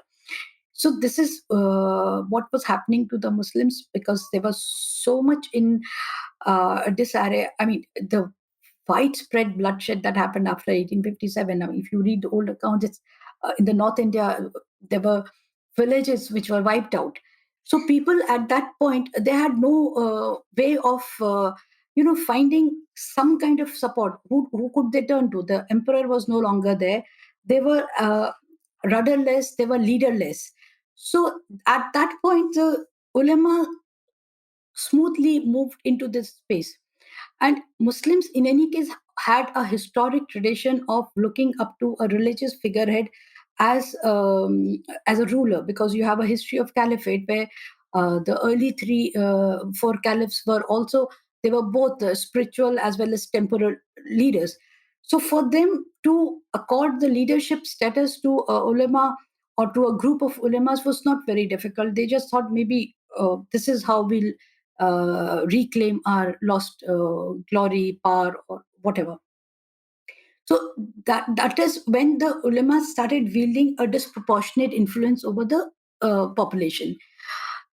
Sayyid Ahmad Khan was part of this Delhi elite, and his family had witnessed the wholesale massacre. But because his family was aligned with the British, they were in the service of the British, so they didn't suffer the repercussions. And he used his family's association, to get concessions from them to try start a school for Muslims. That is how Anglo-Arabic school then metamorphosed into the university, Aligarh Muslim University. British also facilitated his visit to Oxford and Cambridge, so he could see how a modern university is designed and how it operates. But because a large number of Muslims were now closely aligned with the ulama, because first mover advantage, ulamas had moved first, so they managed to get bigger support. They did not want to join the university, because there was a constant tussle between the ulama and Sir Sayyid. There were a lot of fatwas which are issued against Sir Sayyid, saying that he's promoting un-Islamic practices, he's promoting kufr, or sin amongst the Muslims. So he was trying to convince rich landed Muslim gentry, the landlords, the talukdars, that you send your kids to the sons, no daughters, to my institution. He was trying to convince the ulama that, look, I will ensure that they get Islamic education, which is why the whole curriculum of Aligarh University was modern but Islamic at core. So their prayer, they did ensure that there were prayers happening. They did ensure that some sort of Islamic dress became a uniform there, that sherwani, Aligarhi pajama, and I mean all of that. So he ensured that the cultural ethos of North Indian upper caste and class Muslim is in place, and modern education is also there, which is why this very modern elite, Muslim elite, emerged from the early years of Aligarh University, which eventually moved to Pakistan. So that was his contribution. But then one Aligarh University is not enough. I mean, even today, they cater to some 4,000 students. I mean, it's a drop in the ocean, and at that time, even it was much smaller. But uh, it was not only that. Even Sayyid Ahmad Khan's focus in those days was on educating the elite. He was not in the favor of expanding this doors of learning, or opening these doors of learning to lower class or lower caste or poor Muslims, as well as women. He felt that women cannot be better or more educated than men, because it will disrupt the family harmony. So, as long as they are Quran literate and they are good enough to teach their kids the Quran, so it's fine. So, this conflict between so called modernity and conservatism continued till for many years, till leading up till the partition. Because if you see, these early Muslim leaders were all from this Aligarh stock, which is why Muslim League earlier was called the Aligarh Party, because it produced these early class of sophisticated Muslims, articulate, learned, people with fancy libraries and studies at home, who would be, who would be so rich that they needn't work. They would just dwell on poetry and literature and classical music. So there was another reason why the influence of ulemas did not wane even after independence, because when the pushback from the lower classes and the lower castes of the Muslims, it started. I mean, this upward mobility started after the partition. These were the people who, again, the ulama's target, and these are the people, because of poverty, are the first ones to go to a madrasa, because at least that ensures some amount of education to the child. So the influence of the ulama has remained strong over the community, until and unless people who have really been disruptors, who have moved away, uh, forged their own path, done their own education, whether in a Muslim institution or a non-Muslim institution, and they have been bold enough to question the ulamas. And there has been a substantive number of Muslims who have done this since the independence movement. Maulana Azad was one of them. He was completely removed from this traditional ulama-led or Aligarh-led community of Muslims. So there have been people like that, and probably even today there's a kind of a balance. There's equal number on both sides. Unfortunately, the moderate is usually silent, because for various fears. I mean, he is viewed as a renegade Muslim by the conservative ones, like an apologist, and he's viewed only as a Muslim, even by a non-Muslim. I mean, by a non-Muslim, they don't really see that. Okay, so this person or this Muslim is not a conservative, fundamentalist, dogmatic Muslim. They don't see it. When they are targeting you, or when they want to vilify you, you're only a Muslim. So this class, by and large, remains invisible and silent, because they don't want to draw attention to themselves. Which is why when we are talking of Muslim society, you keep thinking about very rigid, conservative people who are driven in largely by the ulama, which is true. A substantive part of the society is like that. But there's also the other group which is not like that, which is individualistic, which has aspirations or dreams or desires like anybody else, who do not really identify themselves with the community per se, but with their own socio-economic milieu. If you are a middle class Muslim, they see themselves as a middle class, and like any other middle class, mm, they're struggling to go on an annual holiday, they're struggling for a next promotion and job, they're trying to get a scholarship. So this class is also there, and they are convinced, and more and more for in the last few years, since probably the last decade, they're getting more and more convinced that the more they hide themselves, better they will be able to go ahead in life. I mean, it's not just a question of survival, it's also a question of leading a decent existence.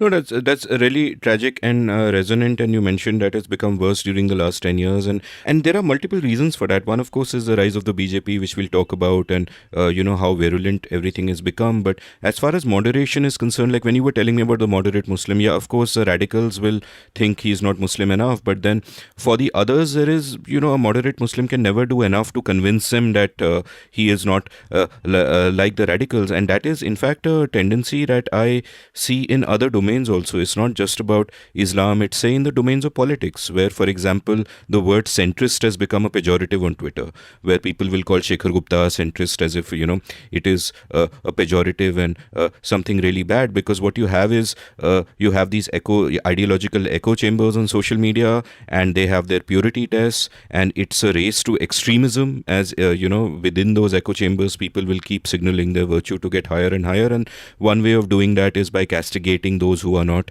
pure enough. So if you don't belong to those echo chambers, like I suspect the vast silent majority, then you might as well just stay silent. Why invite that mob upon yourself?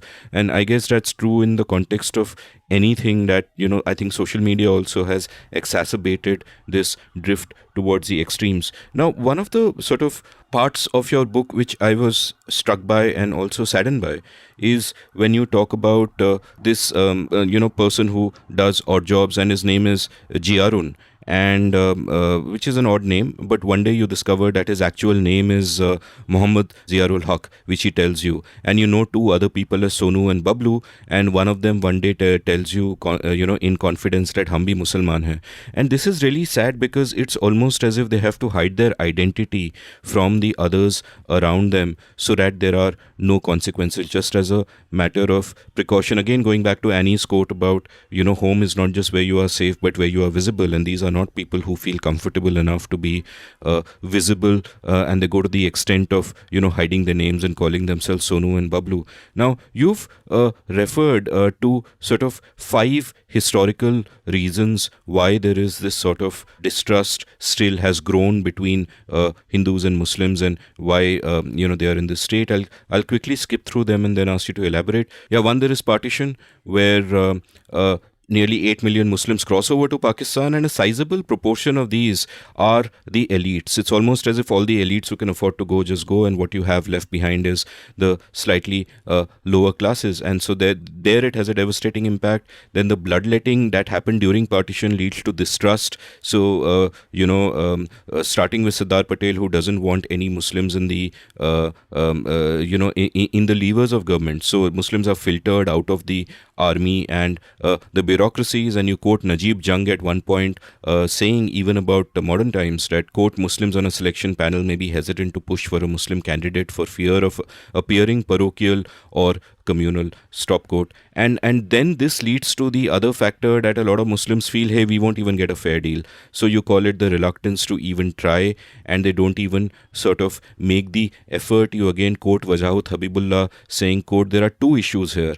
actual exclusion of the Muslims and the feeling of exclusion from the national mainstream, stop quote. And of course they haven't then got because of disdained secular education, they're not even educated enough. They and so they have less opportunities of getting ahead. Of course, some of them go to the Gulf and all that, but you speak about the consequences of that, the exposure to Wahhabi Islam, the remittances which disturb the social balance, as you put it. And finally, you talk about how we are now in an equilibrium where there is tremendous insecurity among Muslims in India. So, and of course, there's also the sort of the political influence of what happened when the BJP kind of came to power and all of that, which pushed the Muslims to further extremes. So tell me a little bit about all of this, that the way these factors kind of pile up, it almost seems like it was always going to be this way. I mean, which is very kind of. So what's your sense of where Muslims are today? Like, where is this going? Is there a direction in which this is going that makes you despair? I hear affluent people of all religions actually, but also Muslims saying that we want to leave the country. I know people who've already left because of the way things are going. So, what is your sense of where things stand today? Like, we are in 2021, for God's sake. You would have thought we've been globalizing through this period. We've been exposed to the whole world. All of that. Are we going backwards? What's going on? I think let's look at it from a different way. Today, I have quoted the figures in another chapter, I think marginalization of Indian Muslims. The RSS outreach through educational institutions and professional coaching institutions is phenomenal. They are churning out 20 lakh, nearly 20 lakh students from their various their Bharati schools all over the country every year. Now, if this has been going on since the 50s, these schools, you can imagine the mass that they have created. The, then see the other side in the same way. They have our bureaucracy, our civil services. The kind of people who are joining the bureaucracy are mostly from small towns, mostly from quasi villages, or villages on the verge of being towns. A lot of these people, they have schooled at some point of their life in a RSS run school, or when they do this pre-IS coaching or pre-army, the SSC coaching, when they try and do that, they do it in a RSS run school, which institution, a coaching center.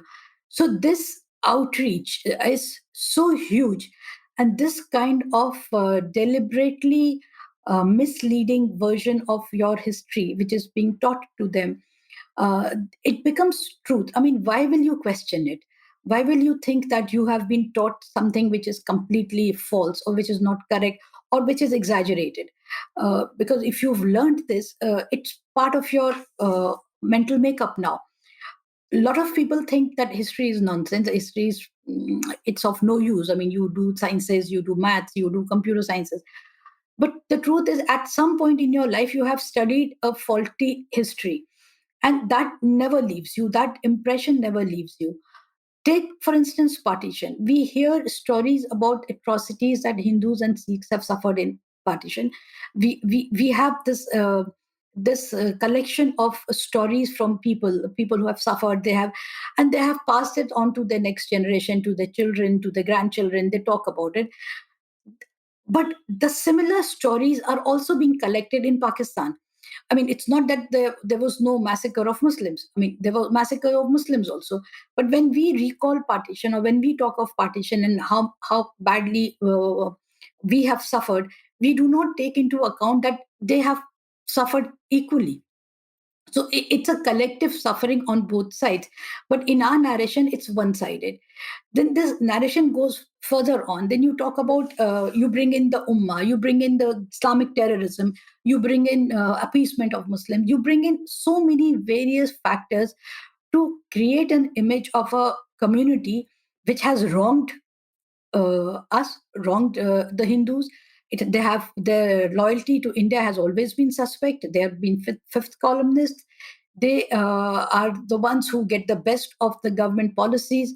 I mean, you see even today, people actually genuinely believe that Muslims get the best of government policies. The policies favor the Muslims, which is not correct. So when you have these kind of narratives coming from so many different sources, why won't you believe that these are correct? It's very difficult to sift through them and to tell people that, look, this is not true. This is the other side. You listen to the other side. So when we talk of Muslims becoming, getting pushed out, the Muslims not trying enough in India, Muslims getting disillusioned, or Muslims being marginalized, or Muslims getting, towards some kind of radical Islam, all of this is a consequence of uh, the realization. This is academic information for a lot of people, but for Muslims, this is something which they have grown up with. Uh, in small towns, maybe it was much less. When I was growing up, I didn't see this in my face. But in Delhi, when I came, a big city, which is supposed to be more modern, which is supposed to be more liberal than Agra, which is like back of beyond. I mean, not really, but in a manner of speaking. So when in a big town where people with greater exposure have this sort of a perception of Muslims, where there is no curiosity of finding out about them, it would automatically put you in some kind of a reductive shell. You feel that maybe I am not welcome, or if I'm welcome, then I'm being suspected all the time, or you start doubting your own relationships with these people. That whether they really are my friends or they're not, or whether they're talking about me behind my back, whether they gossip about me, or whether they make fun of me, the way I behave, the way I dress, or whatever, or my educational background. So there are so many things which now then become part of this mindset, uh, which we have kind of seen happening, not just in the last 10 years, but for many, many years. But now it is in our face because it has been growing. So when we talk about what is the future, I feel that it is so difficult to actually penetrate this disinformation. It's not even a campaign now; it's like a wall of disinformation which has been built all around us. So it is so difficult to penetrate that. But unless you penetrate this, how do you tell them to see the right from wrong? So the fate of Muslims is not their fate alone. I mean, their fate is so intrinsically linked to the fate of how we go forward, how as a nation we go forward. Are we going to be a modern, progressive, forward looking country? Or are we going to be a country which is always thinking of historic wrongs which need to be righted now? So, which is why even when I was writing this book, I was not thinking in terms of addressing only Muslims. My idea was that I need to make some kind of an effort, that I'm reaching out to people and telling them that if you just have an open mind and give me a little time to read through a few things, check for yourself. Check, I mean, there are historical evidences available everywhere. So you just check for yourself whether what I'm saying, what I'm writing is correct or not correct. Then think, I mean, if you just see around, you don't even have to make an effort. If you just try and look around and with an open mind, you'll see what kind of people are all around you, what kind of Muslim people are around you. You look at the Muslims who are working in your offices. Do they fit in the version you have of them in your mind? You see the Muslim in your college. Is that the person you think a Muslim is supposed to be? Then you'll realize that actually it is not difficult to break through your perceptions, break through your prejudice, which you have inherited from your probably your parents or your leaders, or which you learned in some school you went to. Uh, and that is the only way we can actually collectively move forward. Muslims cannot move forward on their own. They have to move forward with everybody else. No man is an island. I'd urge my listeners to read your book because this is really only a small sampling of it, everything that we've discussed today. And to really discuss your book properly would take 30 hours and not 3. And I don't want to inflict that on you. So I'll move away from the book for a moment and end with some larger questions, your thoughts on some larger issues. And one is something that I don't have an answer to, which is how liberal are we as a society? For example, at one point I did an episode with JP Narayan, the politician, and I mentioned to him that India is a deeply illiberal society. And I hardly need to elaborate on that, the way women are treated, the way minorities are treated, the caste system, blah, blah, blah. And he said that if you look at it another way, we are a deeply liberal society in terms of our lived life, the way that there is a lived tolerance there. We assimilate so much from so many cultures and all of that, and I get it that there is a stand of that also. Now when I look back on Indian history in the last sort of 100 years, what kind of strikes me is that what is happening today, while it has come to our politics, this sort of othering of Muslims and this very toxic, polarizing politics, while it's come to our politics today, while it's gained dominance in our politics today, rather, it's always been in our culture. Something that I got a slightly deeper realization of when I did an episode with Akshay Mukul, who's written a brilliant book on the Gita Press. And one sees that, when you look at the Bhagavad, their version of the Bhagavad Gita selling 70 million copies, and the kind of things that they sell, not just the Bhagavad Gita, which anyway everyone should read, it's a great book regardless of whatever, but the other kind of stuff that they sell, including, much of, like, what I learned from reading his book was how old these campaigns like Love Jihad and the campaign against cow slaughter and all of those actually are. It's not something new. They've gained dominance in politics recently, but they've been around in culture for a long time. And my sort of sense, and the sense that kind of gives me some hope, is that we all contain multitudes. So therefore, somebody who might, on the one hand, be drawn by abstract notions of nationalism or India is for the Hindus or whatever, might also have other aspects to her personality which are much more tolerant and assimilative. And therefore, one hopeful hypothesis is that what currently the people in power have managed to appeal to, and what has currently become the dominant narrative strand, is this particular strand. But there are other strands which are possible, because there are, we do contain multitudes. We are illiberal, but at the same time we are liberal. What is your take on that? Is there, like someone once said, whatever you say of India, the opposite is also true. So is that something that you'd agree with? Is that something that, I know that we can look all around us and there is a lot to give us despair. Are there also things that give you hope and feel that at a cultural level, because it has to change at a cultural level first before anything else changes, at a cultural level, is there hope that, say, the better angels of our nature, so to say, can express themselves? What is your sense of this? I completely agree. We are actually, there's a huge dichotomy between in our country. We have always been very tolerant of outsiders at one level, but we have also been xenophobic. I mean, we have been very liberal in our approach to a lot of issues, acceptance of others being one of them, tolerance of everybody, whether it's, even gay. I mean, now there has been a bit of homophobia around. I mean, there has been a strand of homophobia, but there has been acceptance, and it's been part of our culture.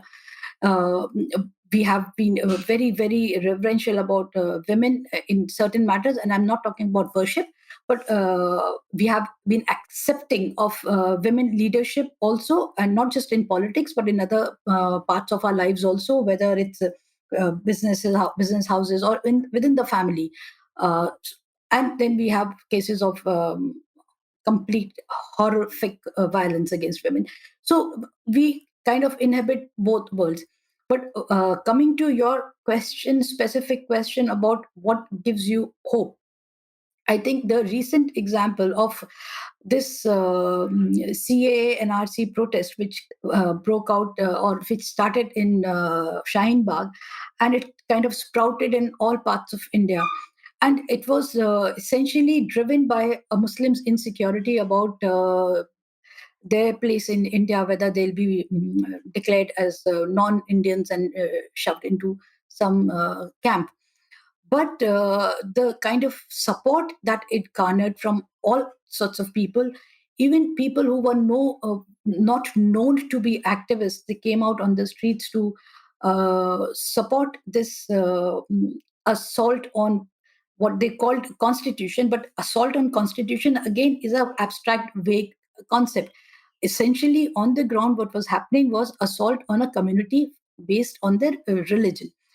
And you see, people who had no familiarity with Urdu poetry were singing Faiz Ahmad Faiz. And there were people who had memorized it. And actually, it's not an easy nazm to learn. And it's not easy to understand also. Besides, it has a very strong Islamic imagery. I mean, though it's not a religious poem, Hum Dekhenge, but it has a strong Islamic imagery which goes back to the time of the Prophet. So, despite that, people were saying that. So, I think that all this shows that there is a sustained pushback in whatever way. If you're faced with police and police is completely compromised and they're hitting out at you, it's very difficult, and it's not fair also to expect that people will continuously be standing against this sort of violence. But this pushback, this even emotional agitation which happened among a lot of people and non-Muslims, it's very, encouraging is a very condescending word. It is something which tells you that this RSS outreach, it's not been a completely successful project. That despite they're trying to kind of build a narrative in their own way, it has not percolated down to the last citizen of the country. There are people who are still thinking and resisting because they feel that this is not what India is, or this is not what India stands for.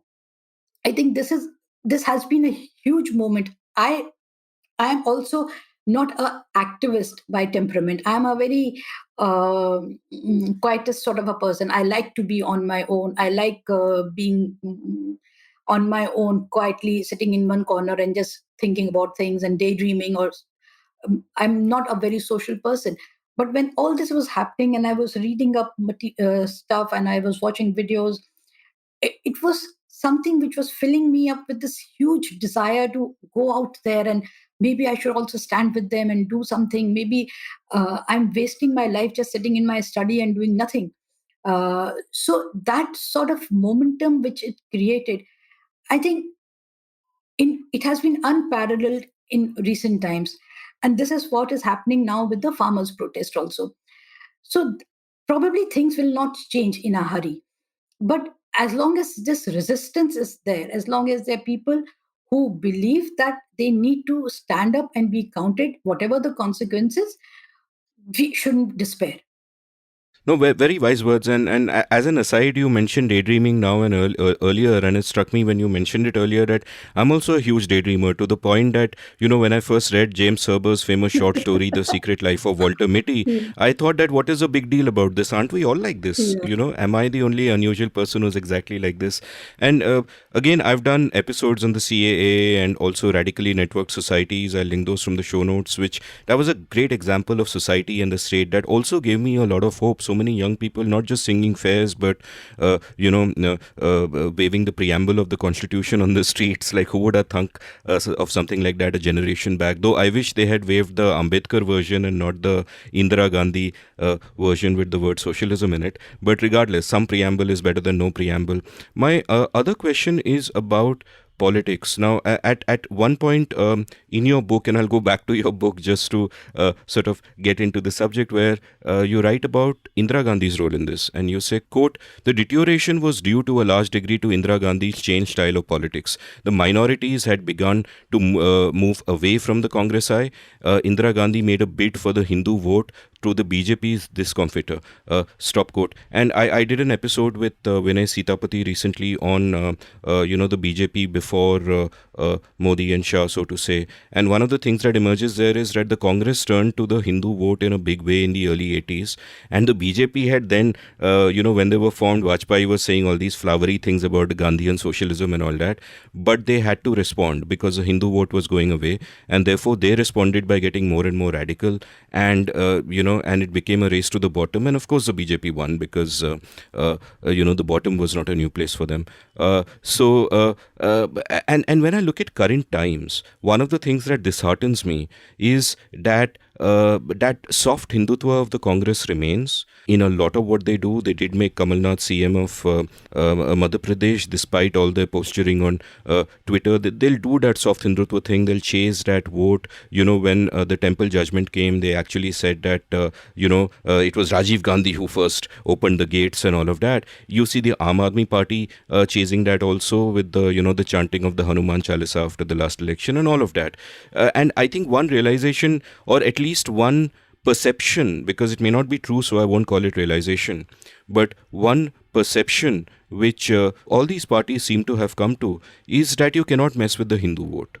So does that put a limit on the politics that can happen on behalf of the marginalized people in this country. The fact that, that there is a realization among the parties, or there is an perception among the parties, because I don't believe it's entirely true, but there is a perception among the parties that you cannot piss off the Hindu vote, which is why even when CAA was happening right there in Delhi, you did not see Kejriwal, besides making a few token noises, really going out there and doing something about it. So now, obviously, it is true, as I keep saying on the show, that politics is downstream of culture. The culture has to change first, then the politics will respond. But the culture is complicated, it's got multitudes, all of that. But in a political sense, is there something that gives you hope, someone who will actually fight against this? Because, despite the random Twitter posturing Rahul Gandhi may do, on the ground, the Congress doesn't give a shit. They're playing the soft Hindutva game. So what is your perception of our politics, the way it is, and what it means for Muslims? See, I think under the circumstances, the soft Hindutva would be acceptable to a large number of people, because at least this doesn't result in everyday violence. I mean, Congress has been doing soft Hindutva for decades, but it didn't result in lynching of people. And at least there was some token lip service after every riot, and the government or the law enforcement agencies didn't really go after the victims in the way they do now. I mean, they actually frame the victims. If a person is getting lynched, the charge sheet is filed against his family also.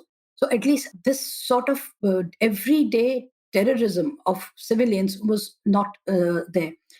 So probably we'll return to this happy coexistence of increasing Hinduization of Indian society, which I think it very difficult to resist, for the simple reason the majority is Hindu, and there is increased religiosity of our public spaces.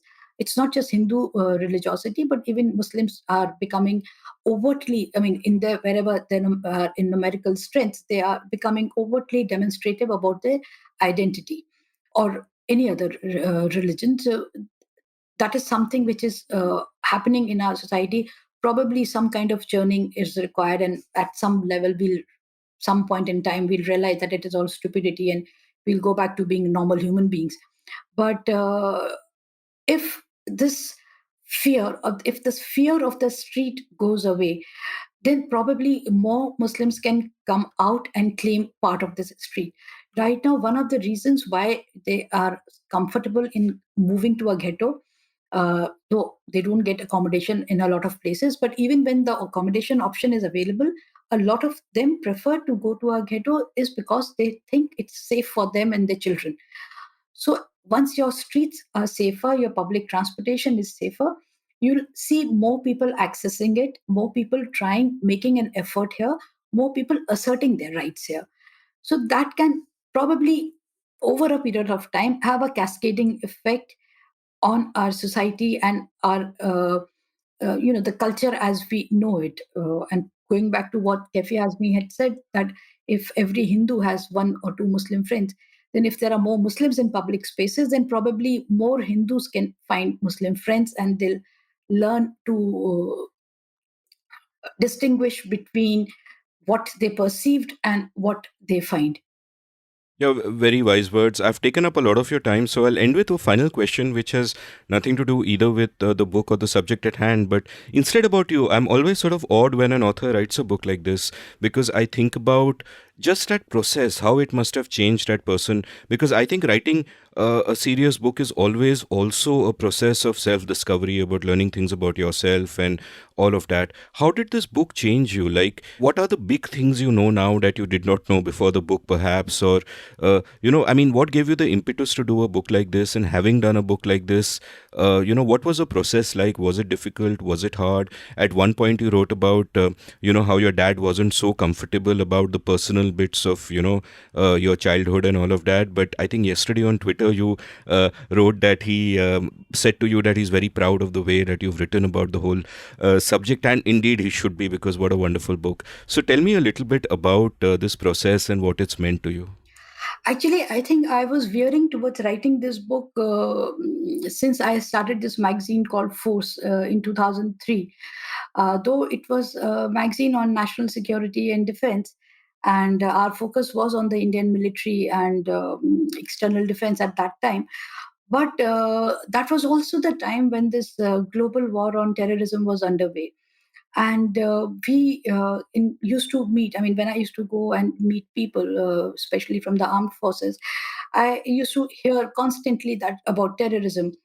I used to travel a lot to Kashmir. My early reporting was always from Kashmir, and I, as I became more and more familiar with the insurgency and the antecedents of insurgency, the problems that the people are facing there again.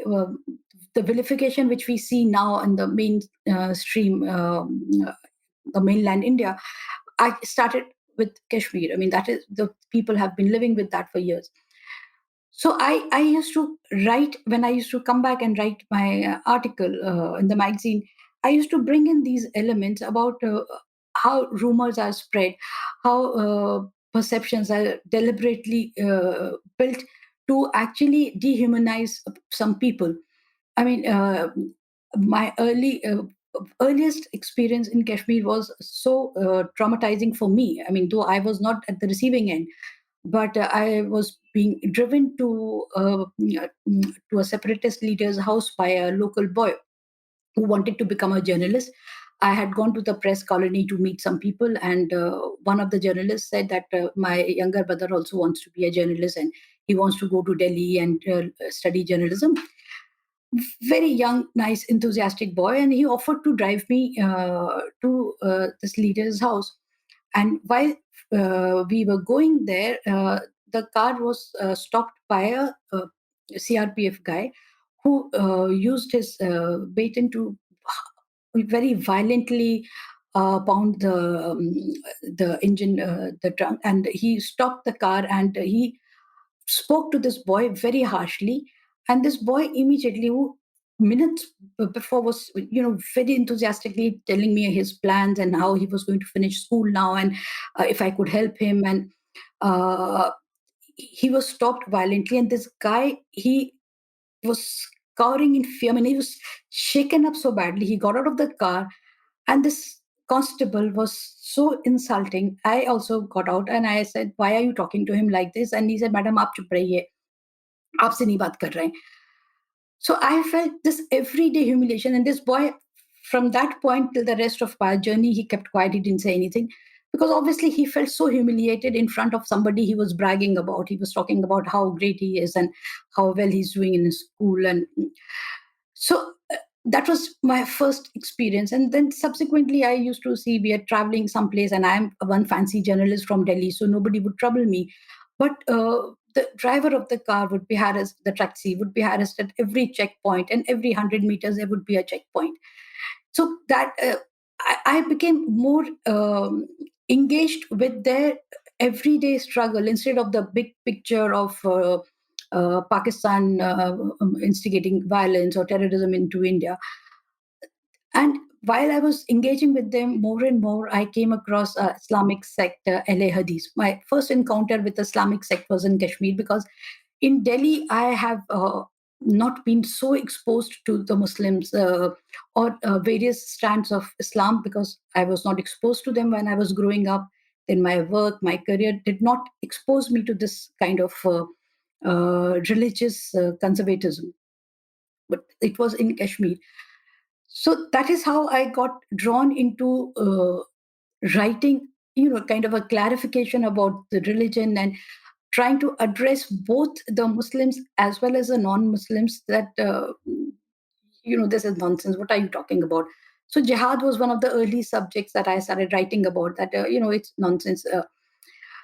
So as in gradually I became more and more involved in writing on terrorism. I realized that even my understanding was so limited, so I had to do a lot of reading to actually make sense of my arguments.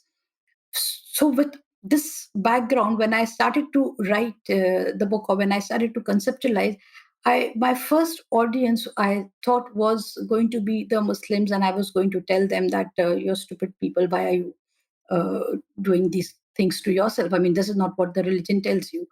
But in the course of researching for it, I uh, came across these examples which I have just narrated from Kashmir, and I realized that this sort of marginalization, everyday marginalization in your your cities, in your workplaces, is actually a reality which I have been blind to, because maybe my privileged background and the fact that in media, in any case, there is a preponderance of Muslims.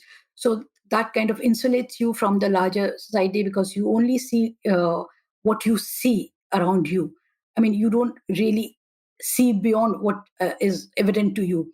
It's only when you sit down and sometimes reflect, and then you realize that probably there is another side to the story, or there is a truth behind what is visible to you at that point. So that is how the process started. And my biggest learning, and actually it has been a massive learning, is about my own religion. Because I did not have this great background in religious history or practices, because it was never inculcated in me when I was growing up. Uh, this has been a revelation. I had never regarded Islam as a reasonable and a balanced sort of faith. I was not aware that even today it's like this peaceful conversion to Islam as a worldwide phenomena. I mean, when I was looking at these statistics, I realized there must be something about it which people still find gives them hope, so they want to embrace it.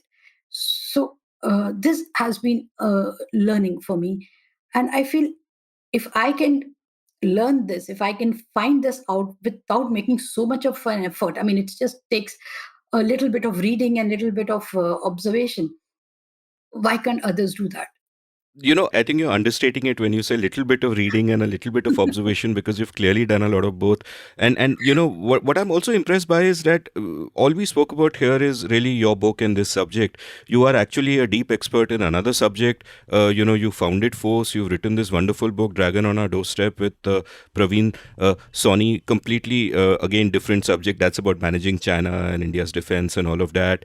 And so, like your book, you contain multitudes as well. And perhaps, one day you can show up again on this show and we can discuss some other things. But meanwhile, I have to thank you first for writing your wonderful book, which I think everyone who is listening to this should read. And secondly, for being so incredibly patient with me and, sharing your time and your thoughts with me. Thank you, Ghazala. Thank you so much. It was absolute delight being here. Thank you. Thank you. If you enjoyed listening to this episode, hop on over to your nearest bookstore, online or offline, and buy Ghazala Wahab's wonderful book, Born a Muslim, Some Truths About Islam in India. You can follow Ghazala on Twitter at Ghazala Wahab. You can follow me at Amit Varma, AMITVARMA. You can browse past episodes of The Seen and the Unseen at seenunseen.in. Thank you for listening.